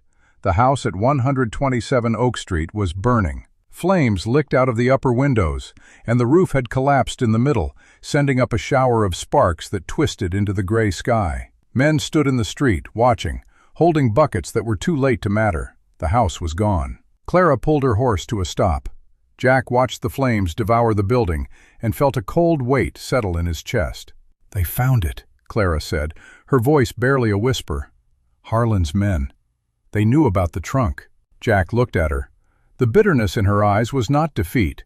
It was the recognition of a door closing, but also the beginning of something else, a hardening, a resolve that had been sharpened by loss. "There might be another way," he said. She turned to him. "There is. We go back. We find another path. We do not stop until Harlon Voss has nothing left to take." Jack held her gaze. The fire crackled in the distance, and a light rain began to fall, the first drops cold and final on his face. "Then let's go," he said. The rain fell harder now, cold and steady, sizzling against the embers of what had been Thomas Whitfield's house. The flames had died down, beaten into submission by the weather and the bucket brigade that had come too late, and what remained was a blackened skeleton of timbers and a pile of ash that had once held a family's history, and the only proof of a crime that could set them free. Clara sat on her horse with her hands limp on the reins, her face wet with rain and something else that she would not let spill. Jack watched her and said nothing, because there was nothing to say that the burning house had not already said for them. A man from the crowd approached, an older fellow in a wet coat and a hat that drooped at the brim. He had the look of a neighbor, the kind who shows up to fires because that is what neighbors do. "You the Whitfield woman?" he asked. Clara nodded. He shook his head slowly. "I'm sorry, ma'am. I tried to get in when I saw the smoke, but it was already too far gone. The boys who did it were gone before anyone could raise an alarm." "Did you see them?" Jack asked. "I saw horses, 3 of them, heading south fast about an hour before the fire started. Couldn't make out faces, but they were riding hard, and they weren't from this street." He looked at Clara with something like pity. "You got somewhere to go?" "We have people waiting," Clara said. Her voice was steady, but Jack heard the thread of exhaustion running through it. The neighbor nodded. "You might want to move along then. Sheriff's been asking questions about you. Says you've got a custody dispute that's drawn the attention of some powerful men. I don't know the rights of it, but I know the sheriff around here does what he's told by people with money." He tipped his hat and walked away. Jack looked at Clara. "We need to move. If the sheriff is in Voss's pocket, he'll arrest you on some pretext and hand you over to Caldwell." Clara did not argue. She turned her horse away from the smoking ruin and followed Jack down a side street, past the edge of town, into the open prairie where the rain fell unbroken, and the only witness was the sky. They rode until the houses were specks in the distance behind them, until the rain had soaked through their coats and the horses were moving at a tired walk. Jack found a stand of cottonwoods near a dry creek bed and pulled up. They dismounted in silence, leading the horses under the dripping branches. Clara stood with her back to a tree, her arms wrapped around herself, her face pale and pinched with cold and something deeper. "It's gone," she said. "Everything. The letters, the receipts, the proof that Harlan bribed the county clerk. It's all ash." Jack ground-tied the horses and walked over to her. "Maybe not everything." She looked up, a flicker of something in her eyes. "Thomas was careful," Jack said. "He didn't trust the trunk. He told you where the evidence was, but he also told me something else." He saw her confusion. "I read the journal more carefully last night while you were sleeping. There was a note in the margin of the last entry, small, like he didn't want anyone to see it. It said," Jack paused, pulling the words from memory. "It said, 'If the trunk is compromised, the truth is in the wall behind the mirror in the barn. Witnesses cannot be burned.'" Clara's breath caught. The barn. There was a barn behind the house. Thomas used it for storage. There was an old mirror hanging on the back wall, one that belonged to his mother. She stared at Jack. "You think there's something hidden there?" "I think Thomas was a careful man who planned for the worst. If he hid evidence in the house, he might have hidden copies somewhere else. Then we have to go back." "We can't, not tonight. The sheriff will be watching, and Voss's men may still be in the area. We wait until dark and go back under cover. But first, we need to get dry and rest the horses." Clara looked at the gray sky, the rain still falling. "There's an old line shack about 3 miles east of here, on the road to the river. Thomas and I used it sometimes when we were courting. It's not much, but it's shelter." Jack nodded. "Lead the way." The line shack was exactly what she had described. A single room with a sagging roof, a stone fireplace, and a dirt floor that had been packed hard by years of use. But the roof held, and the fireplace had dry kindling left by the last traveler. Within half an hour, Jack had a fire going, and they were sitting on opposite sides of it, steaming in the heat. Their coats hung over a line strung between the rafters. Clara had her hands wrapped around a tin cup of coffee that was more hot water than grounds, but she drank it like it was the finest thing she had ever tasted. Her hair had come loose from its braid and was drying in dark waves around her face. And in the firelight, she looked younger, softer, the hard lines of the last 2 years momentarily smoothed away. "I used to think about this place a lot," she said. "After Thomas died, I would close my eyes and imagine I was here, sitting by this fire, listening to the rain, and that he was just outside, checking the horses, and he would come in any minute and tell me it was time to go home." She smiled, a thin, fragile thing. "It was the only way I could sleep some nights." Jack fed a stick into the fire. "What changed?" "I stopped imagining. I started doing. There was no time for dreaming when there were 4 children depending on me." She looked at him across the flames. "Do you ever dream, Jack?" He was quiet for a moment. "I used to. About a piece of land, a herd that would last, a house that felt full. I stopped somewhere along the way. It seemed easier to just keep moving forward without looking at what I was missing. And now? Now I don't know what I'm missing anymore. But I'm starting to think I might want to find out." The fire crackled. The rain drummed on the roof. Clara looked down at her cup. "When this is over, if we get the evidence and stop Harlon, what will you do?" Jack considered the question. "I'll go back to the ranch. There's work waiting. Fence lines to mend, cattle to move before winter." He paused. "And I'll hope that road leads past your door from time to time." Clara looked up.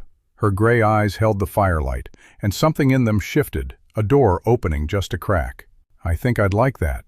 They did not say anything else for a while. They sat in the warm glow of the fire, listening to the rain ease off, listening to the wind shift and the horses stamp in the dark outside. And when Clara's head began to nod, Jack took his coat from the line and draped it over her shoulders without waking her. He sat on the opposite side of the fire and watched her sleep. The hard lines had returned faintly, the mark of a woman who had been fighting too long. But there was something else there, too, something that had been hidden beneath the armor. He thought about what it would mean to be the person who helped her take that armor off for good.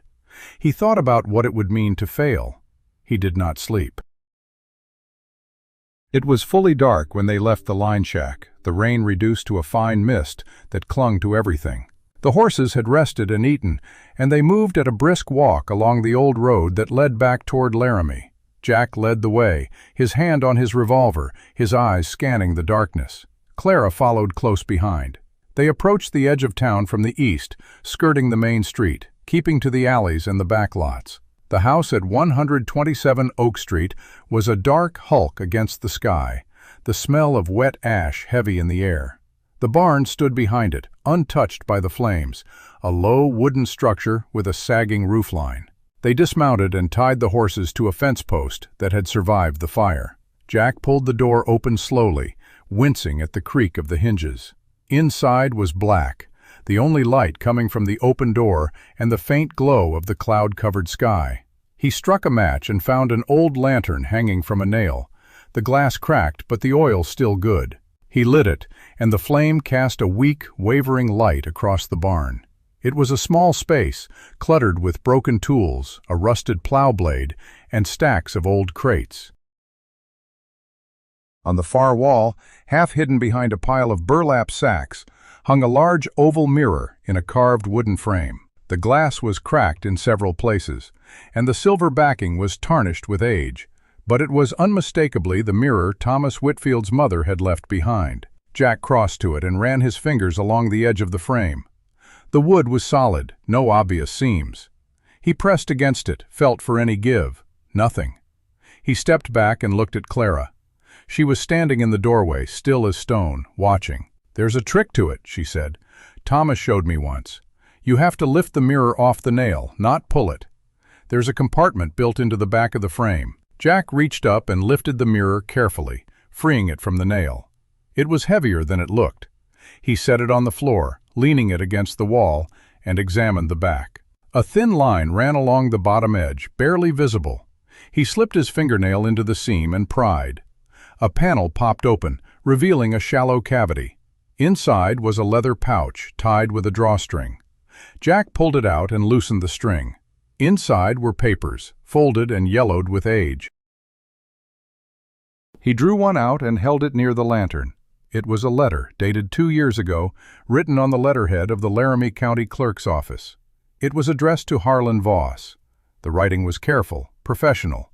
It detailed an agreement, a payment of $500 in exchange for favorable treatment in a water rights dispute, signed by the clerk himself. There were others, receipts, bank drafts, copies of property transfers that should never have been approved. And at the bottom of the pouch, a single sheet of paper with a list of dates and amounts, written in Harlon Voss's own hand. Clara had come up beside him. She looked at the papers, her face lit by the lantern, her breath caught. "He kept it all," she whispered. "Thomas, he kept the evidence. He knew exactly what Harlon had done." Jack looked at the papers. It was enough. More than enough. This was not just a forged signature. This was proof of systematic corruption that would bring down the county clerk and put Harlon Voss in a federal prison. "We need to go," he said. "Now, before anyone knows we were here." Clara did not argue. She helped him slide the papers back into the pouch and tuck it inside his coat. They hung the mirror back on its nail, extinguished the lantern, and slipped out into the night. They were halfway to the horses when a voice cut through the darkness. Well, well. A match flared, and Jack saw him, Caldwell, standing in the street with a shotgun cradled in his arms. Behind him, 2 men on horseback, their faces shadowed, and behind them, a carriage with a man sitting inside, his face visible in the light of the match as it died. Harlon Voss. He stepped out of the carriage, adjusting his coat, his face composed in that pleasant, reasonable expression that Jack had come to hate. "Mr. Harper," Voss said, "I thought you might try something like this. I've had men watching the property since the fire. I expected you to come searching for something." He tilted his head. "I see you found it." Jack's hand was on his revolver. Caldwell's shotgun was aimed at his chest. The 2 men on horseback had drawn their weapons. The odds were not good. Clara stepped forward. "Harlon, Clara." Voss's voice was almost gentle. "This is the end of the road. I have a federal marshal waiting in Cheyenne. I have a court order that gives me custody of your children. And now I have you, caught in the act of breaking into a property that no longer belongs to you." He smiled. "You have no more moves left." Clara looked at him. Her face was pale, but her eyes were steady. Then she reached into her coat and pulled out a small object. Jack had not seen her take it. It was a Derringer, a compact 2-shot pistol that she must have brought from the line shack. She raised it and pointed it at her father. "I have one more move," she said. The silence stretched. Voss's smile faded. The men on horseback shifted, unsure. Caldwell looked at Voss for direction. "Clara," Voss said, his voice dropping, "don't be foolish. You can't shoot your way out of this." "Maybe not," she said, "but I can buy Jack enough time to get that pouch to the federal marshal in Cheyenne. And that pouch contains enough evidence to send you to prison for the rest of your life." She did not lower the derringer. "I'd rather see you rot in a cell than spend one more day running from you." Voss stared at her. Something moved in his eyes, not fear, but the cold calculation of a man who had just realized that the game had changed. "Kill her," he said to Caldwell. Caldwell raised the shotgun. Jack drew his revolver and fired in the same motion, the shot catching Caldwell in the shoulder, spinning him around. The shotgun went off into the ground.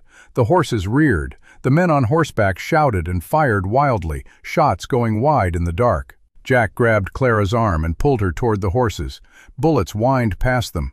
He vaulted onto the mare and hauled Clara up behind him, kicked the horse into a gallop, and they were gone into the night, the sound of shouts and hoofbeats fading behind them.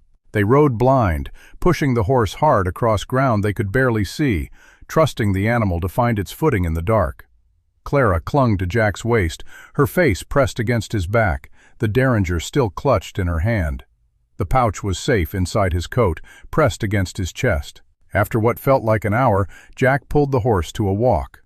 They were in open country now, nothing but grass and sky and the faint outline of distant hills. The clouds had broken and stars were appearing, cold and bright.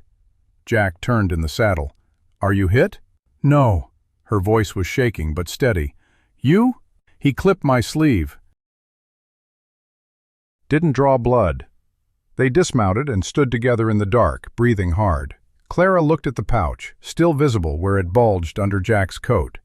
"You got it," she said. "We got it." She looked at him, and in the starlight her eyes were wet. "He tried to kill us. He'll try again." "I know." She took a breath. "But now we have something he wants, and we have the law on our side, if we can reach the right people." Jack looked at the stars, orienting himself. "We ride north. There's a federal marshal's office in Casper. If we can get there before Voss's men cut us off, we can file the evidence and get a warrant for his arrest." "How far?" 3 days, hard riding. We'll need to avoid the main roads." Clara mounted the horse behind him. "Then let's go." They rode through the rest of the night and into the dawn. The horse was tired, but Jack pushed it, rotating between a trot and a walk to cover ground without breaking the animal. Clara did not complain. She held on to him and watched the horizon, and when the sun rose, they stopped only long enough to water the horse at a stream and eat a few bites of dried meat from Jack's saddlebag. The land changed as they moved north. The flat plains gave way to rolling hills, dotted with stands of cottonwood and juniper. The air grew cooler, the sky clearing to a pale autumn blue. They saw no riders, but Jack knew they were out there. Voss would have sent word ahead. The road to Casper would be watched.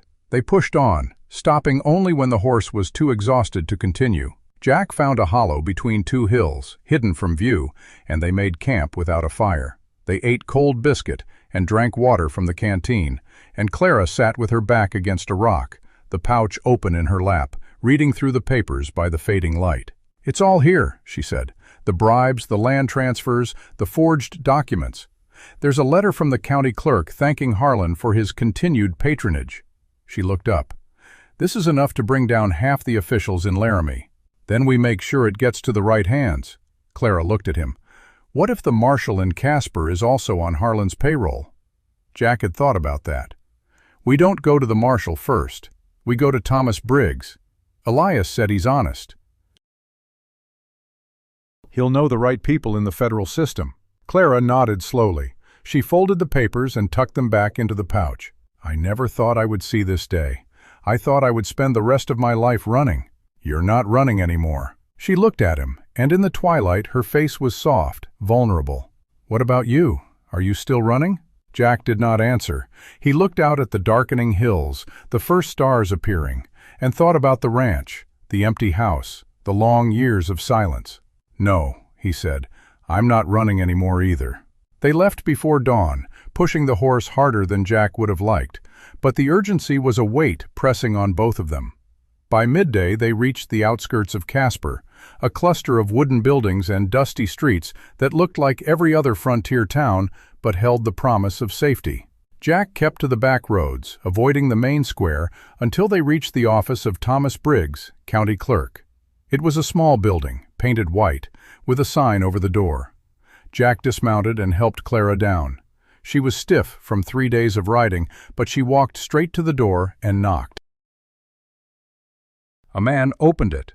He was in his 50s, with ink-stained fingers and spectacles perched on his nose, and he looked at them with the wary expression of someone who had seen trouble walk through his door before. "Can I help you?" Clara held up the pouch. "I'm Clara Whitfield. I have evidence of corruption against Harlon Voss and the Laramie County Clerk's office. I need to file a complaint with the territorial court." Briggs's eyes widened. He looked at Jack, then back at Clara. "You'd better come inside." He led them into a small office lined with shelves of ledgers and papers. Clara laid out the contents of the pouch on his desk, and Briggs read through them in silence, his face growing more serious with each page. When he finished, he sat back in his chair and took off his spectacles. He shook his head, "This is a bombshell. If half of what's here is true, Harlon Voss will be in federal custody within the week, and the county clerk in Laramie will lose his position and likely his freedom." "It's all true," Clara said. "Every word." Briggs looked at her. "You understand that filing this complaint means you'll have to testify. You'll have to face Harlon Voss in court." "I've been facing him my whole life," Clara said. "I'm ready." Briggs nodded. He pulled a fresh sheet of paper from a drawer and dipped his pen in ink. "Then let's get started." Outside, the sun had begun to set, casting long shadows across the dusty street. Jack stood by the window and watched the road, his hand never straying far from his revolver. But no riders came. No alarms were raised. For the first time in days, the world was quiet. He looked at Clara, sitting across from Briggs, her hands folded on her lap, her face lit by the lamp on the desk. She was tired, drawn, but there was a lightness in her posture that had not been there before. The fight was not over, it was just beginning. But for this moment, she was safe. And the evidence was in the hands of a man who could use it. And Jack Harper, who had ridden past death before and never stopped, felt something he had not felt in years. He felt hope.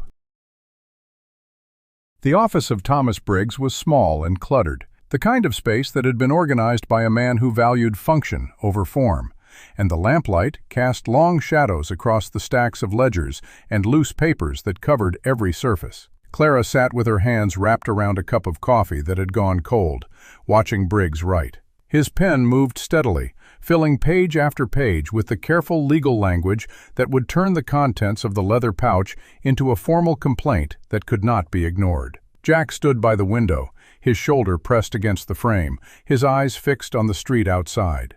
The sun had set, and the last light was draining from the sky, leaving the town in a deep blue twilight. Lamps were being lit in the windows across the way, and the sound of voices drifted from the saloon 2 blocks down. It was quiet. Too quiet. Briggs set down his pen and looked up. "I've drafted the complaint. It will need to be signed and sworn before a magistrate, but I know Judge Hanley. He's honest, and he's been waiting for something like this to cross his desk. If I take it to him tonight, he can issue a warrant for Voss's arrest by morning." Clara looked at him, her face drawn with exhaustion and relief. "Will it hold?" "With the evidence you've provided, it will hold against anything short of a federal pardon." Briggs paused. "But I should warn you, Mrs. Whitfield, once this complaint is filed, you become a target. Harlon Voss has friends in this territory, and some of them will not be happy to see him brought down. You and your children will need protection." "I have protection," Clara said, glancing at Jack. Briggs followed her gaze and nodded. "Then I'll go to Judge Hanley immediately. You two should stay here until I return. The door locks from the inside. Do not open it for anyone but me." He gathered the papers, tucked them into a leather satchel, and pulled on his coat. He was at the door when Jack spoke. "How long?" "An hour, maybe 2. Briggs opened the door and stepped out into the night. The door clicked shut, and the lock turned. Jack crossed to the chair opposite Clara and sat down. She was staring at the empty cup in her hands, her fingers tracing the rim. "I keep waiting for the other shoe to drop," she said.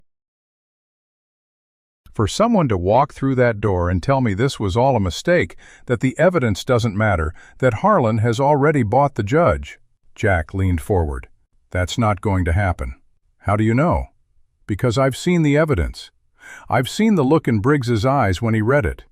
That man is not going to let this slide. He paused.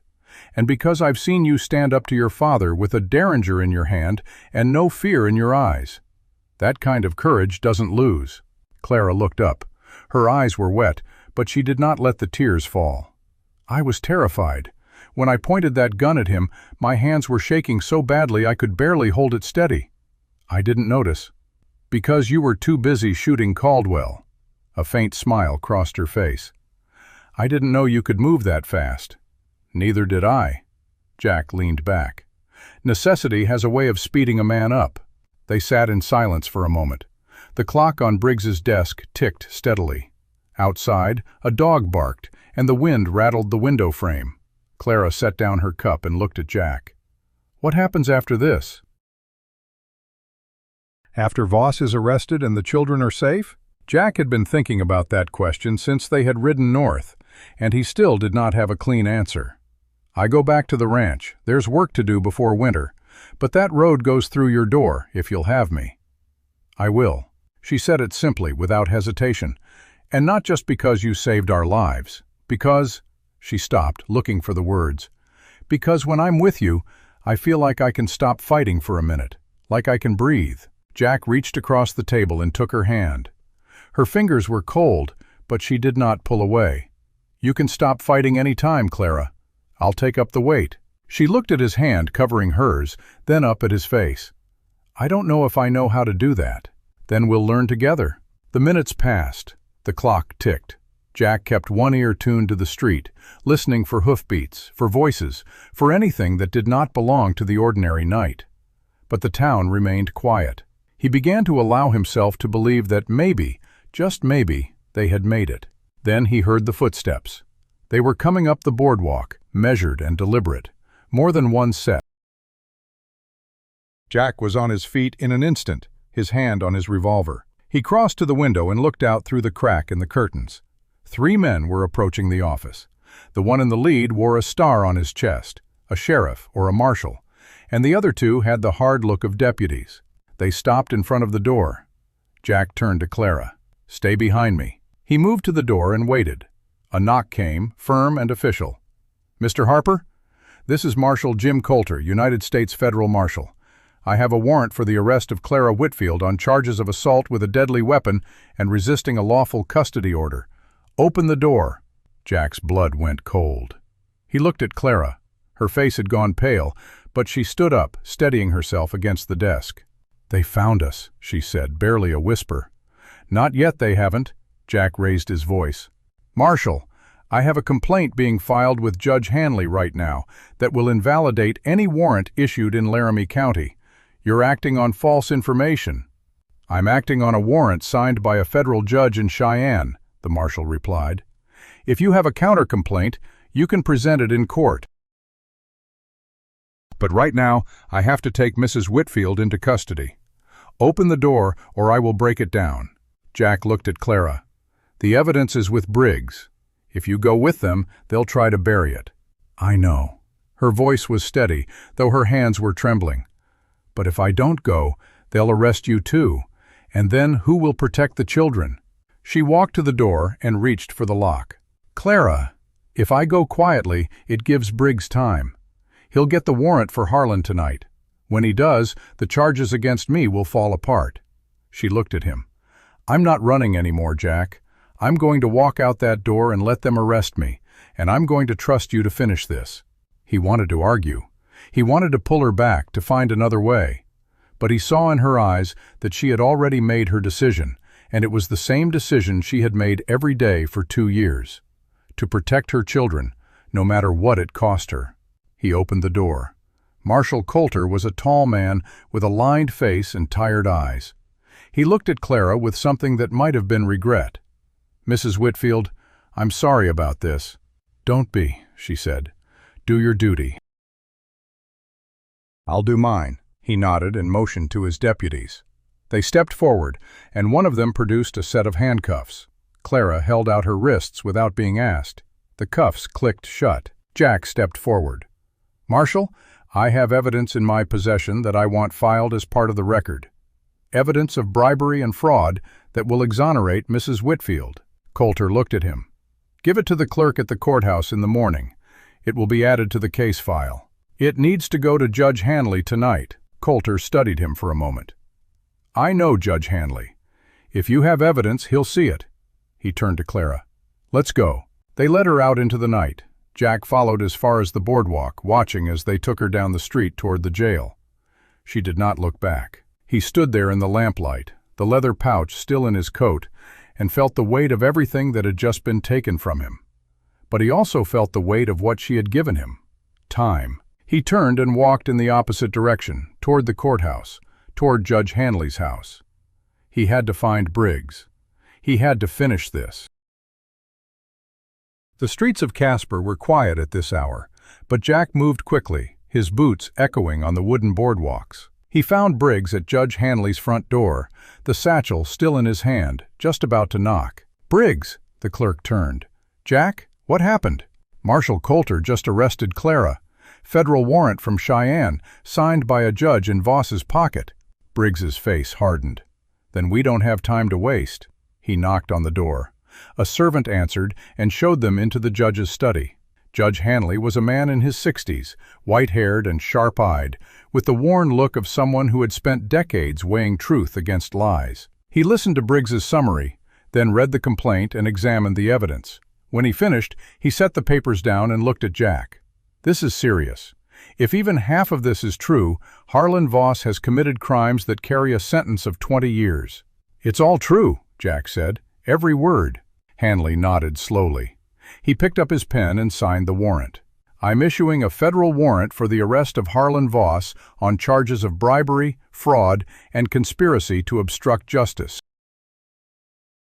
I'll have Marshal Coulter serve it tonight." He paused. "But there's a complication." "What?"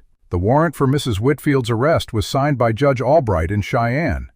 He's the presiding judge of the territorial court. A warrant from his bench carries more weight than a local magistrate's order, even mine. To override it, I'll need to file a motion with the territorial court itself. That will take time, days, maybe weeks." Jack's stomach dropped. "She'll be in jail that long?" Hanley looked at him with genuine regret. "I can order her held in the local jail rather than transported to Cheyenne, pending review of the evidence. I'll do that tonight. But I cannot order her release without a ruling from Judge Albright's court." Briggs spoke up. "I'll telegraph Cheyenne in the morning. I know a clerk in Albright's office who owes me a favor. I can get the motion expedited." "Do it," Hanley said. He looked at Jack. "Mr. Harper, I understand you have a personal stake in this. I advise you to stay close. If Voss is still at large, he may try to flee or destroy more evidence." "Where is Voss now?" "He was seen in town earlier tonight, meeting with Coulter at the marshal's office. He's likely staying at the hotel." Jack felt a surge of cold fury. Voss was in Casper. He was probably celebrating Clara's arrest at this very moment. "Thank you, Your Honor," Jack said. He turned and left. He walked to the jail first. It was a small stone building with iron bars on the windows, and a deputy sat at a desk inside, reading a newspaper. Jack asked to see Clara, but the deputy shook his head. "No visitors this late. Marshal's orders. Tell Marshal Coulter that if he wants to keep his career, he'll let me see her in the morning." The deputy looked at him but said nothing. Jack left and stood in the street, his hands clenched at his sides. He had never felt so helpless. Clara was locked in a cell. The evidence was in the hands of a judge who was doing what he could, and Voss was somewhere in this town, probably already planning his next move. But he did not stay helpless for long. He thought about the children. They were still at the ranch with Martha. They were safe for now, but if Voss knew that Clara had been arrested, he might try to take them by force. Jack needed to get back to the ranch. He needed to protect them. He found a livery stable and saddled a fresh horse. He left Casper before midnight, riding south into the darkness, the leather pouch of evidence tucked securely inside his coat. The ride was long and cold, the stars indifferent above him. He pushed the horse hard, stopping only to rest and water it, and by dawn he was within sight of the low hills that surrounded his ranch. He crested the last ridge and saw the house, the barn, the windmill turning slow in the morning light. And he saw the horses. There were half a dozen of them tied to the fence, strange horses. Men's voices carried across the yard. Jack dismounted and approached on foot, staying low, using the barn for cover. He crept around the side and saw them. Voss's men, 3 of them, standing in the yard. Martha Calhoun was on the porch, her arms crossed, her face like granite. And behind her, pressed against the door, were Emma, Noah, Daniel, and Lily. The lead man, a heavy-set brute with a scar across his cheek, was speaking. "You have 10 minutes to hand over the children, old woman. After that, we come in and take them." Martha did not flinch. "You'll have to go through me first. That can be arranged." Jack drew his revolver and stepped out from behind the barn. "That's far enough." The men turned. The scarred man's hand went to his gun. Jack's voice was flat and cold. "I've got a federal warrant for Harlon Voss's arrest in my coat. If you want to die for a man who's about to spend the rest of his life in prison, pull that weapon." The scarred man hesitated. The other 2 looked at each other. Behind Jack, another horse approached at a gallop. It was Roy Calhoun, rifle in hand, with his 2 boys behind him. They pulled up and spread out, forming a line. Roy spoke. "Problem here, Jack?" "Looks like it." The scarred man looked at the odds and made a decision. He let his hand fall from his gun. "This ain't over." "It is," Jack said. "Voss is done. You tell him that when you see him." The men mounted and rode south without another word. Jack holstered his revolver and walked to the porch. The children rushed out, Emma first, then Noah, then Daniel, and finally Lily, who wrapped her arms around his legs and held on with a grip that surprised him. Emma looked up at him. "Where's Mama?" Jack crouched down.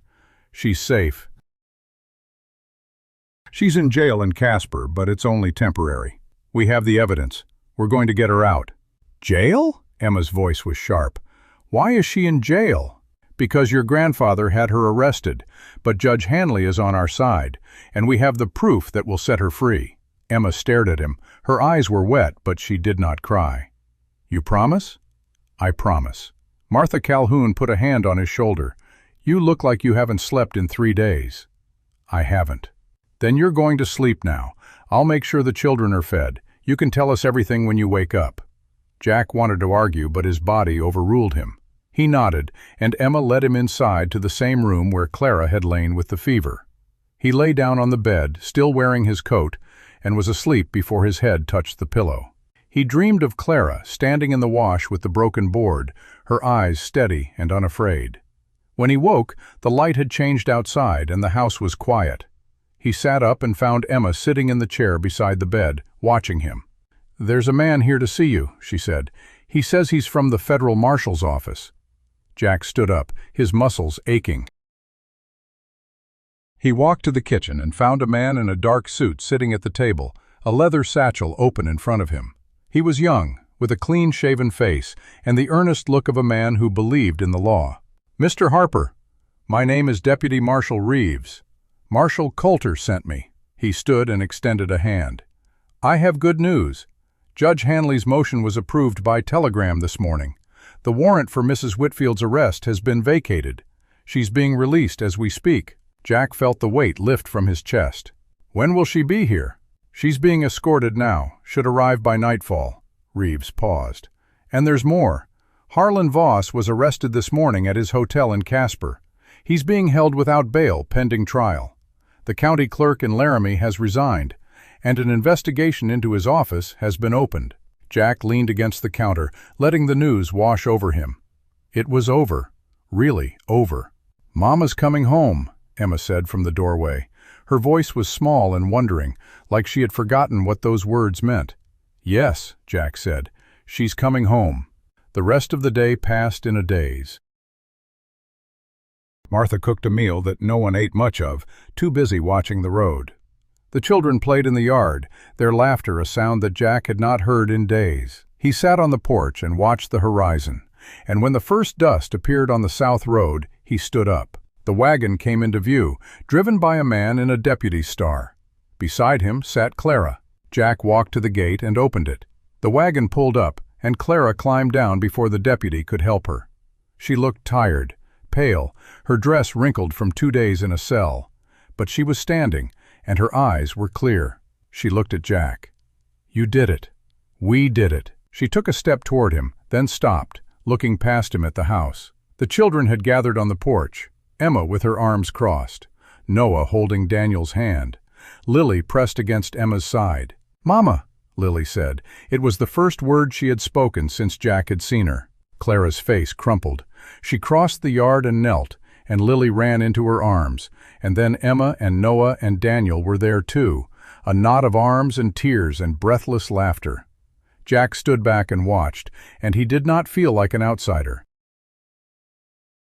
He felt like he was part of something. Later, after the children had been fed and bathed and tucked into bed, Jack and Clara sat on the porch steps, looking out at the darkening plain. The stars were coming out, and the windmill turned slow and steady, and the air was cool with the first breath of autumn.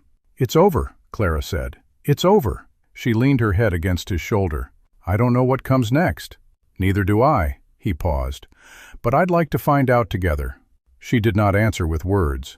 She reached down and took his hand, and they sat there in the quiet, watching the stars appear one by one, as if the sky itself was settling into something that would hold. Inside the house, 4 children slept, safe for the first time in 2 years. And on the road south, a federal marshal was carrying Harlon Voss to Cheyenne in chains. The long fight was over, but the story was not yet finished.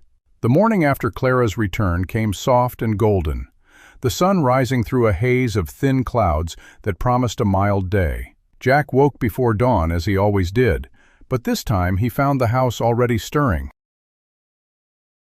Emma was in the kitchen, pouring water into the coffee pot, with the practiced efficiency of someone who had been making breakfast for years. Noah sat at the table, drawing in the flour dust again, and Daniel was curled on the bench with a blanket, still half asleep. Lily was in the corner chair with her charcoal, her page already filling with shapes that were beginning to look less like birds and more like people, stick figures with wide hats and long skirts. Clara was not in the house. Jack found her at the well, drawing water. Her movements were slow, deliberate, as if she was testing the strength of her own body after 2 days in a cell. She looked up when she heard his boots on the hard-packed earth, and she smiled.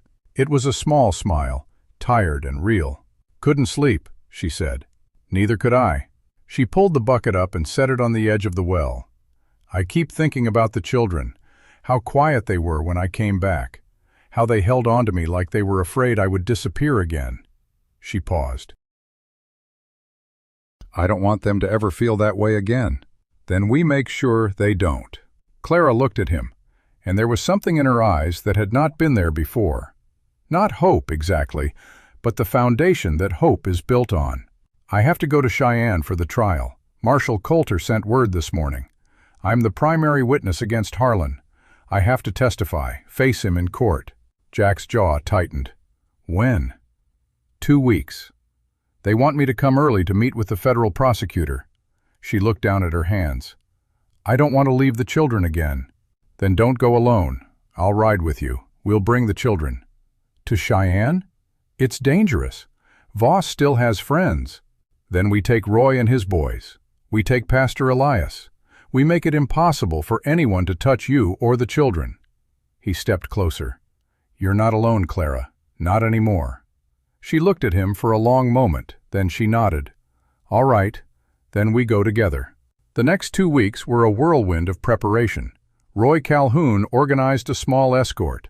Himself, his 2 sons, and Bill Hennessy's oldest, a quiet young man with a steady hand on a rifle. Martha packed enough food to feed an army and insisted on coming as well, claiming that Clara would need a woman's support during the trial. Pastor Elias arranged a wagon with a canvas cover, room enough for the children to sleep during the long ride. The morning of their departure, the sky was clear and cold, the first real chill of autumn sharp in the air. Jack helped Clara into the wagon seat, then settled the children in the back with blankets and pillows. Noah had insisted on bringing a book he had borrowed from Pastor Elias, a worn volume of adventure stories that he had read twice already. Daniel clutched a carved wooden horse that Roy had whittled for him. Lily had her paper and charcoal, and Emma sat with her arms wrapped around her knees, watching the road ahead with the same careful calculation Jack had seen in the dry wash.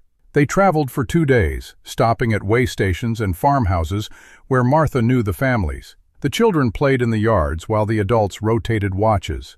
At night, they camped under the stars, and Jack took the first watch, sitting apart from the others with his rifle across his knees. On the second night, Clara came and sat beside him. The fire had burned down to embers, and the children were asleep in the wagon, their breathing soft and even. "You haven't slept," she said. "Neither have you." "I'm too wound up." She pulled her coat tighter. "I keep going over what I'll say on the stand, how I'll look at him without shaking." "You'll do fine." "How do you know?" "Because you've been preparing for this your whole life." Jack looked at her. "You've been telling the truth for 2 years. All you have to do is tell it to a judge." Clara was quiet for a moment. Then she said, "After the trial, after this is all done, what if he gets out? What if he finds a way to come after us again?" "He won't. The evidence is too strong, and even if he did, he'd have to get through me first." She leaned her head against his shoulder. "I'm tired of being afraid." "Then stop. You've earned the right to rest." They sat in silence as the embers faded and the stars wheeled overhead, and the wind whispered through the dry grass. And for the first time in longer than she could remember, Clara closed her eyes and felt the tension begin to leave her. They reached Cheyenne on the 3rd day. The city was larger than anything the children had seen. Brick buildings and boardwalks crowded with people, carriages rattling down the main street, the hum of commerce and industry that had no place on the open plains. The children pressed their faces to the canvas of the wagon, their eyes wide. The federal courthouse stood at the center of town, a stone building with tall columns and a flag snapping in the wind. Jack pulled the wagon to a stop and helped Clara down.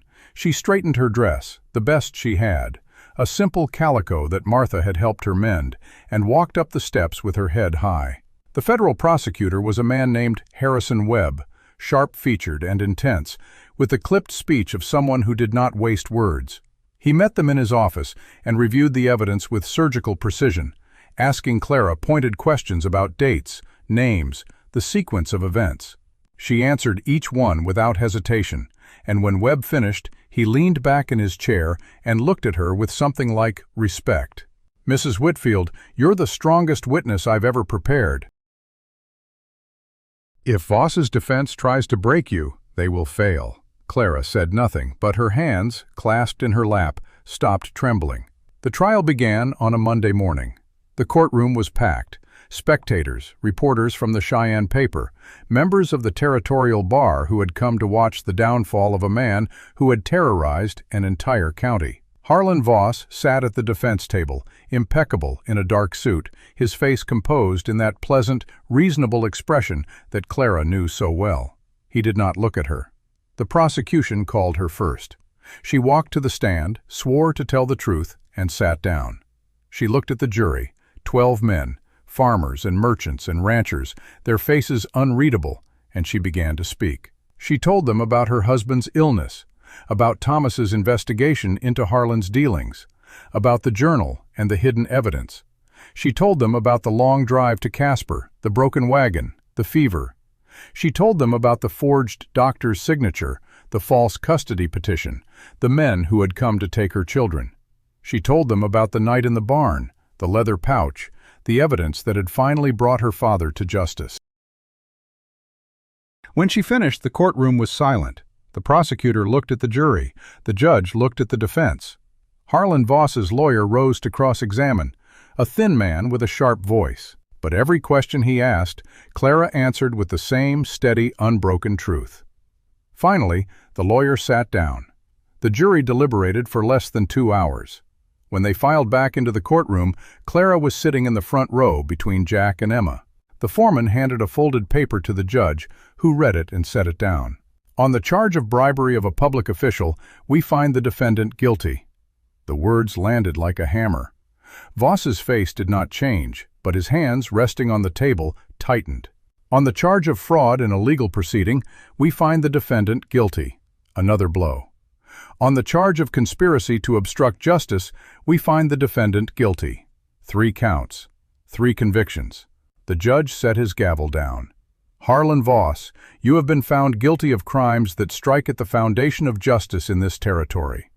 This court sentences you to 20 years in the federal penitentiary in Leavenworth, Kansas.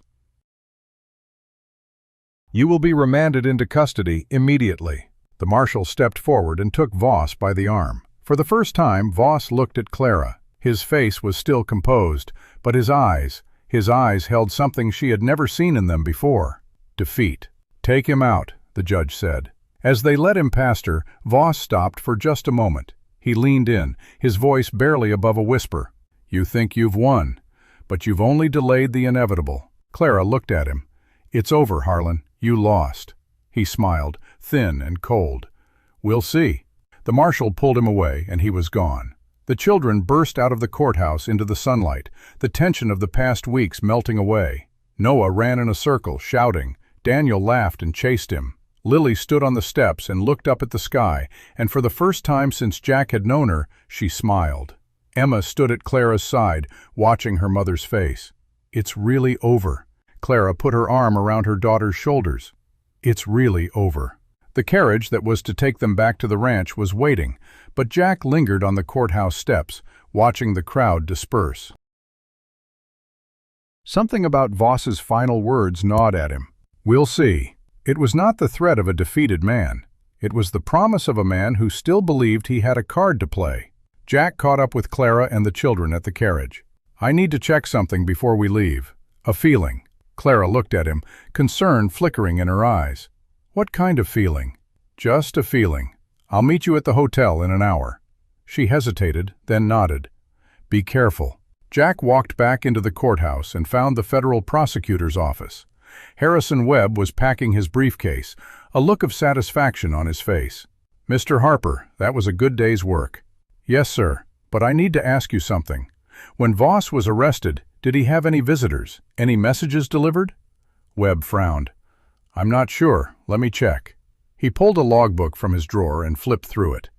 2 days before the trial, a Mrs. Evelyn Marsh visited him. She's listed as a cousin. Does that name mean anything to you? Jack shook his head. No, but I think I need to find out who she is.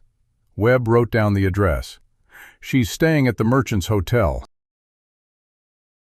Room 12. Jack found the hotel without difficulty, a modest building on a side street near the edge of town. He knocked on the door of room 12 and a woman opened it. She was in her 40s, plainly dressed, with a sharp, wary face. Mrs. Marsh? That's me. Who's asking? I'm Jack Harper. I'm a friend of Clara Whitfield's. I understand you visited Harlon Voss before the trial. Her expression hardened. I don't have to talk to you. No, ma'am, you don't. But I'd appreciate it if you would. Voss said something to me after the verdict that made me think he still had a plan. I want to make sure my family is safe. She studied him for a long moment. Then she stepped back and opened the door wider. Come in. The room was small, cluttered with suitcases and a trunk. Evelyn Marsh sat down on the edge of the bed and folded her hands. I'm not his cousin, she said. I'm his sister. His younger sister. The one he disowned 20 years ago because I married a man he didn't approve of. She laughed, a bitter sound. He reached out to me a month ago, for the first time in 2 decades, said he needed my help. What kind of help? He asked me to locate a man named Samuel Hale. Clara's brother. She paused. He wanted to know where Samuel's homestead was, how many people lived there, what the layout looked like. She looked up at Jack. He was planning something. He didn't tell me what, but I recognized the look in his eyes. I've seen it before. Jack's blood went cold. Where is Samuel Hale's homestead? About 10 miles outside of Casper, near the river bend. There's a white house and a red barn. She hesitated. Mr. Harper, I'm telling you this because I don't want to be part of whatever he was planning. I came to the trial to see if he would be convicted. I wanted to make sure he wouldn't be able to hurt anyone else. He can't hurt anyone from prison. Can't he? He has friends. And he's the kind of man who plans for contingencies. Jack stood up. Thank you, Mrs. Marsh. You may have saved lives. He left the hotel and walked back to the carriage at a pace that was almost a run. Clara saw his face and knew something was wrong. "What is it?" Voss had a plan. Before the trial, he asked his sister to find Samuel's homestead. "I think he had men standing by, waiting for word. But he's in prison. His orders may have already been given." Jack looked at the sky. "We need to get to Casper, now." The ride back was a blur of dust and urgency. Jack drove the wagon himself, pushing the horses as hard as he dared. The children sensed the tension and were quiet. Emma held Lily's hand, and Noah kept Daniel occupied with stories. They arrived at the outskirts of Samuel Hale's homestead as the sun was setting. The house was still there, white and quiet. The red barn stood behind it. Jack pulled the wagon to a stop and jumped down. Samuel came out of the house, wiping his hands on a rag. His face broke into a grin when he saw them. "Clara, you're back. I heard about the trial," Jack interrupted. "Samuel, has anyone been here? Strangers?" Samuel's grin faded. "Strangers? No. Well, there was a man yesterday. Said he was a land surveyor, looked around the property, asked a few questions." "When yesterday?" "Late afternoon. He said he'd be back today to check the boundary markers." Jack looked at Clara. "He's scouting it. The men might be coming tonight." Samuel's face went pale. "What are you talking about?" Clara spoke quickly, explaining the situation. By the time she finished, the sun had dipped below the hills, and the shadows were lengthening. "We need to get everyone inside," Jack said. "Bar the doors, get the rifles." They moved with purpose. Samuel showed them to a root cellar beneath the kitchen, a small space lined with shelves and supplies, just large enough to hold the children. Clara herded them down, their faces frightened but trusting. "I'll be right back," Clara said to Emma. "You take care of them." "Mama, I'll be right back." She closed the cellar door and climbed up to the main floor. Jack was at the window, his rifle in his hands. Samuel stood at the back door, a shotgun cradled in his arms. The night was silent. They waited. An hour passed. 2. The clock on the mantel chimed 10. Jack's eyes were beginning to ache from staring into the darkness when he saw it. A flicker of movement near the barn. "Someone's there," he said. He raised his rifle and fired a warning shot into the air. The report cracked across the night. A voice shouted, and then came the sound of hoofbeats, retreating. Jack lowered the rifle. "They're gone." For now. Samuel let out a shaky breath. "How did you know?" "I didn't," Jack said. "But I learned a long time ago to trust the feeling that something is wrong." Clara came up beside him and looked out the window at the dark, empty yard. "It's not over," she said. "No," Jack agreed. "But we just bought ourselves another day, and that's one more day than they expected." The night after the warning shot was the longest Jack had ever endured. He did not sleep. He sat in a chair by the window, his rifle across his knees, watching the darkness for any sign of movement. Samuel kept watch at the back door, and Clara moved between the rooms, checking the locks, making sure the children were quiet. The cellar door remained closed, and from below came only the soft murmur of Emma's voice reading to the younger ones. The hours crawled, the moon rose and set, and the stars wheeled overhead, and no one came. By dawn, the tension had not broken, but had settled into a low, steady hum. Jack rubbed his eyes and stood up, his joints aching. He walked to the kitchen and found Clara sitting at the table, a cup of cold coffee untouched in front of her. "They're not coming back tonight," she said. "But they will. We need to get back to Cheyenne," Jack said. "Federal protection. We can stay there until Voss is transferred to Leavenworth and his network is dismantled." Clara looked at him. "And then?" "Then we go home." He said it simply, as if it were already decided. She held his gaze for a moment, then nodded. "I'll wake the children." They left Samuel's homestead before the sun was fully up, traveling in a tight group. Roy Calhoun and his boys had arrived during the night, having ridden from the ranch when they heard the news of Voss's trial. They formed a protective ring around the wagon as it rolled south toward Cheyenne. Jack drove, his revolver on the seat beside him. Clara sat with the children in the back, her hand never leaving the small derringer in her pocket. The road was empty. The land stretched out flat and golden under the autumn sky, and the only sound was the creak of the wheels and the jingle of harness. It was too quiet. Jack's eyes never stopped moving.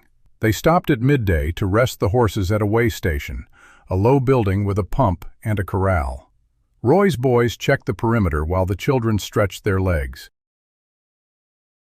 Lily found a patch of wildflowers and picked a small bouquet, which she handed to Clara without a word. Clara took them and pressed them to her chest, her eyes bright. Jack was watering the horses when he heard it, the distant drum of hoofbeats coming fast from the north. He straightened and turned, his hand going to his revolver. A rider appeared over the rise, alone, pushing his horse hard. It was Deputy Marshal Reeves. He pulled up in a cloud of dust, his face flushed and urgent. "Mr. Harper," he said, swinging down before the horse had fully stopped. "We have a problem. Voss escaped." The words hit like a physical blow. Clara was at Jack's side in an instant. "Escaped? How?" "Transferred to the federal prison yesterday afternoon. The wagon was ambushed about 10 miles outside of Cheyenne. 3 guards are dead. Voss is gone, and we believe he's heading north. He has men with him, at least half a dozen." Jack looked at Clara. Her face was pale, but her eyes were steady. "He's coming for the children." Reeves nodded. "That's what we think. I rode ahead to warn you. There's a federal garrison 20 miles east of here. I can send word for reinforcements, but it will take at least a day for them to arrive." "We can't stay here," Jack said. "We need to keep moving." "Where?" Jack thought for a moment. "The ranch. It's defensible. We know the land, and there's a cellar." Reeves looked at Clara. "It's your call, Mrs. Whitfield." Clara looked at her children, Emma standing protectively in front of Lily, Noah with his arm around Daniel. Then she looked at Jack. "We go to the ranch." They moved fast, pushing the horses harder than Jack would have liked. The wagon bounced and rattled over the rutted road, and the children held on to each other, their faces set in the grim acceptance that had become their daily lives. Roy Calhoun and his boys fanned out ahead and behind, rifles ready. Jack drove with his revolver in his lap, scanning the horizon. The sun was beginning to sink toward the western hills when they reached the familiar low house and the windmill turning slow in the fading light. The ranch looked the same as it had the day Jack had left. Quiet, ordinary, a place that had never known violence. He pulled the wagon to a stop and helped Clara down. "Get the children inside," he said. "Cellar." "Now." She did not argue. Within minutes, the children were settled in the dim space beneath the kitchen, blankets spread over the dirt floor, a lantern casting a weak glow. Emma sat with her back against the wall, her arms around Lily and Daniel. Noah stood by the ladder, his small face set in a determined frown. "I can help," he said. Jack looked at him. "You can help by staying here and keeping them calm. That's the most important job right now." Noah's jaw tightened, but he nodded and went to sit beside Emma. Jack closed the cellar door and moved through the house, checking every window, every lock. Roy and his boys took positions around the property. Reeves stationed himself on the porch with a rifle. The sun set. The stars came out. The windmill creaked in the breeze. They waited. It was full dark when Jack heard the first sound, a horse nickering in the distance, answered by another. He pressed his eye to a crack in the shutters and saw them, a line of riders, moving slowly toward the house, their shapes black against the starlit sky. At their head, unmistakable even in the dark, was Harlon Voss. Jack turned to Reeves. "They're here." Reeves nodded and raised his rifle. The riders stopped at the gate. Voss dismounted and walked forward, his hands raised in a gesture of peace. His voice carried across the yard, smooth and reasonable. "Mr. Harper, I'm not here to cause more trouble. I just want to see my grandchildren." Jack stepped onto the porch, his revolver trained on Voss's chest. "You're not getting anywhere near them," Voss smiled. "You can't keep me away forever. I have friends in low places, as you've seen, and I have a long memory." He took another step forward. "Let me speak to Clara. One last conversation, then I'll go." "She doesn't want to speak to you." "Let her decide that." Behind Jack, the door opened. Clara stepped out, her face composed, her hands steady. She had the derringer in her hand, held low at her side.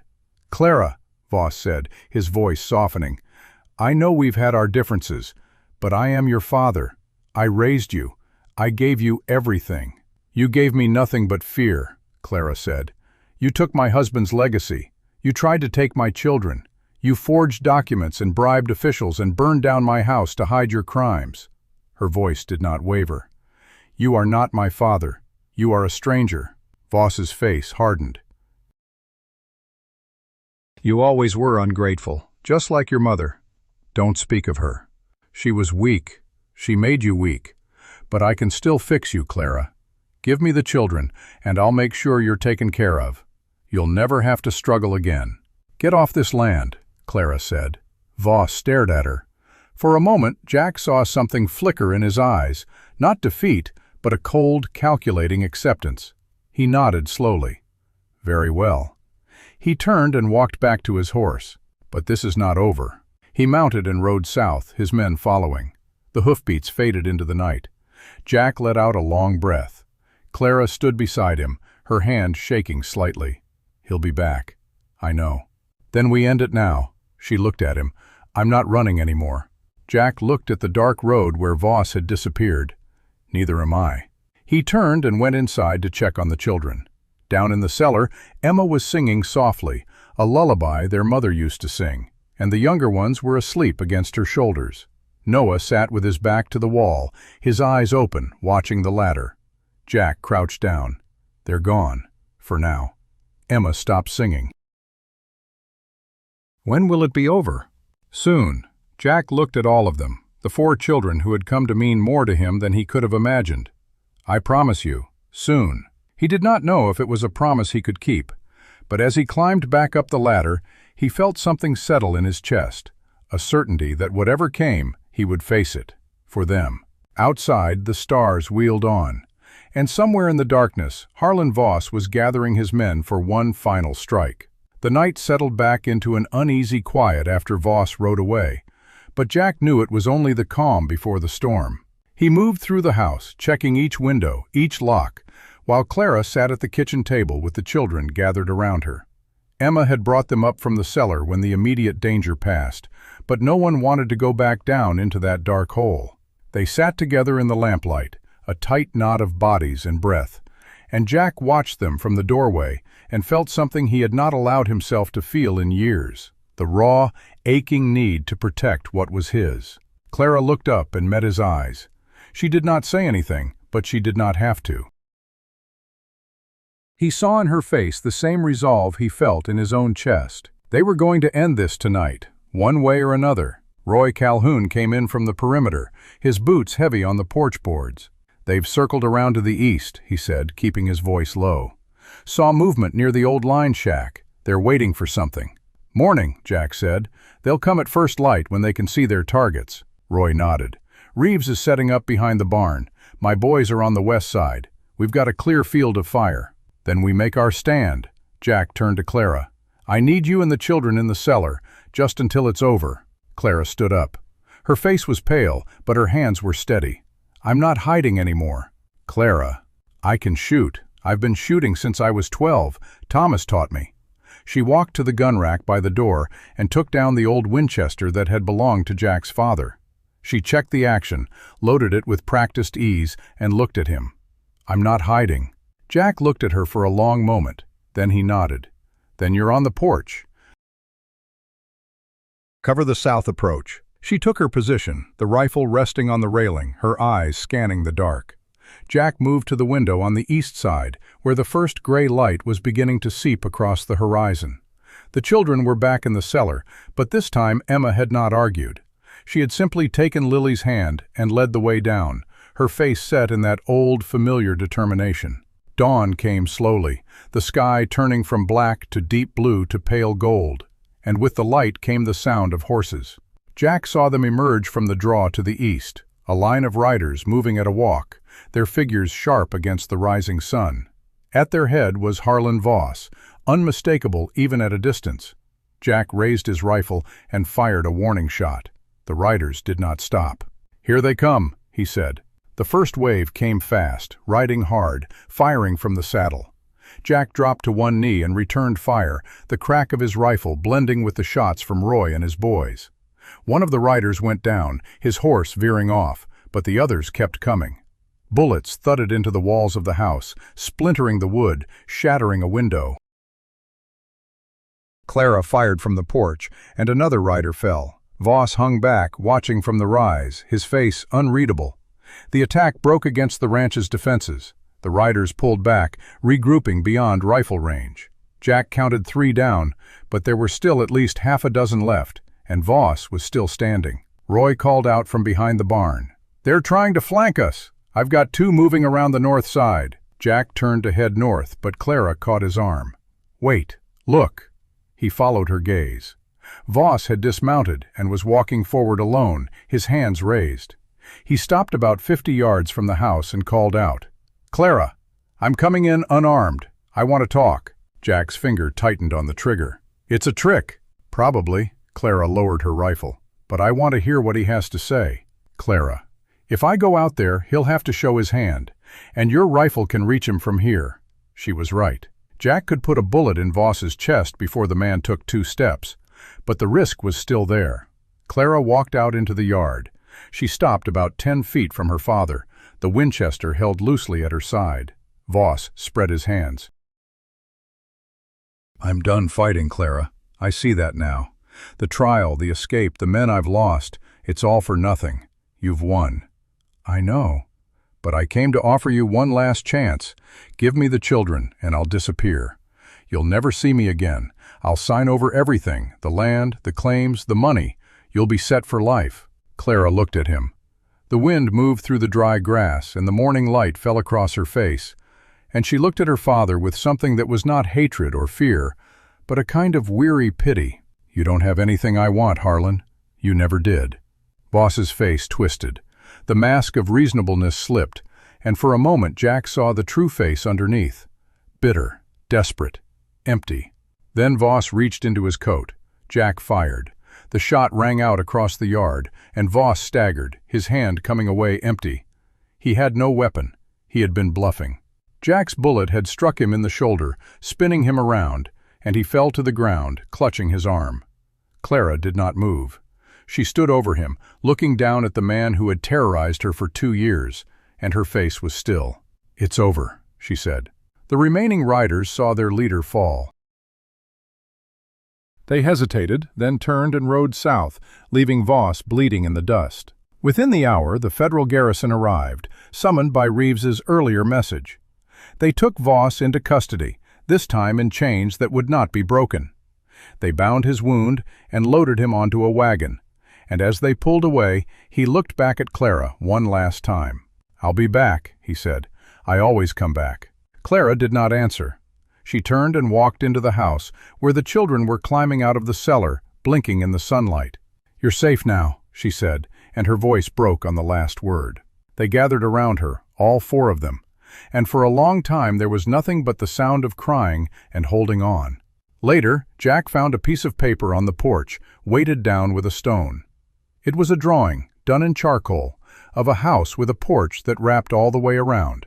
There were 5 figures on the porch: a tall man with a hat, a woman with braided hair, and 3 smaller figures of varying heights, one with braids, one with a cap, and one so small you could barely see her.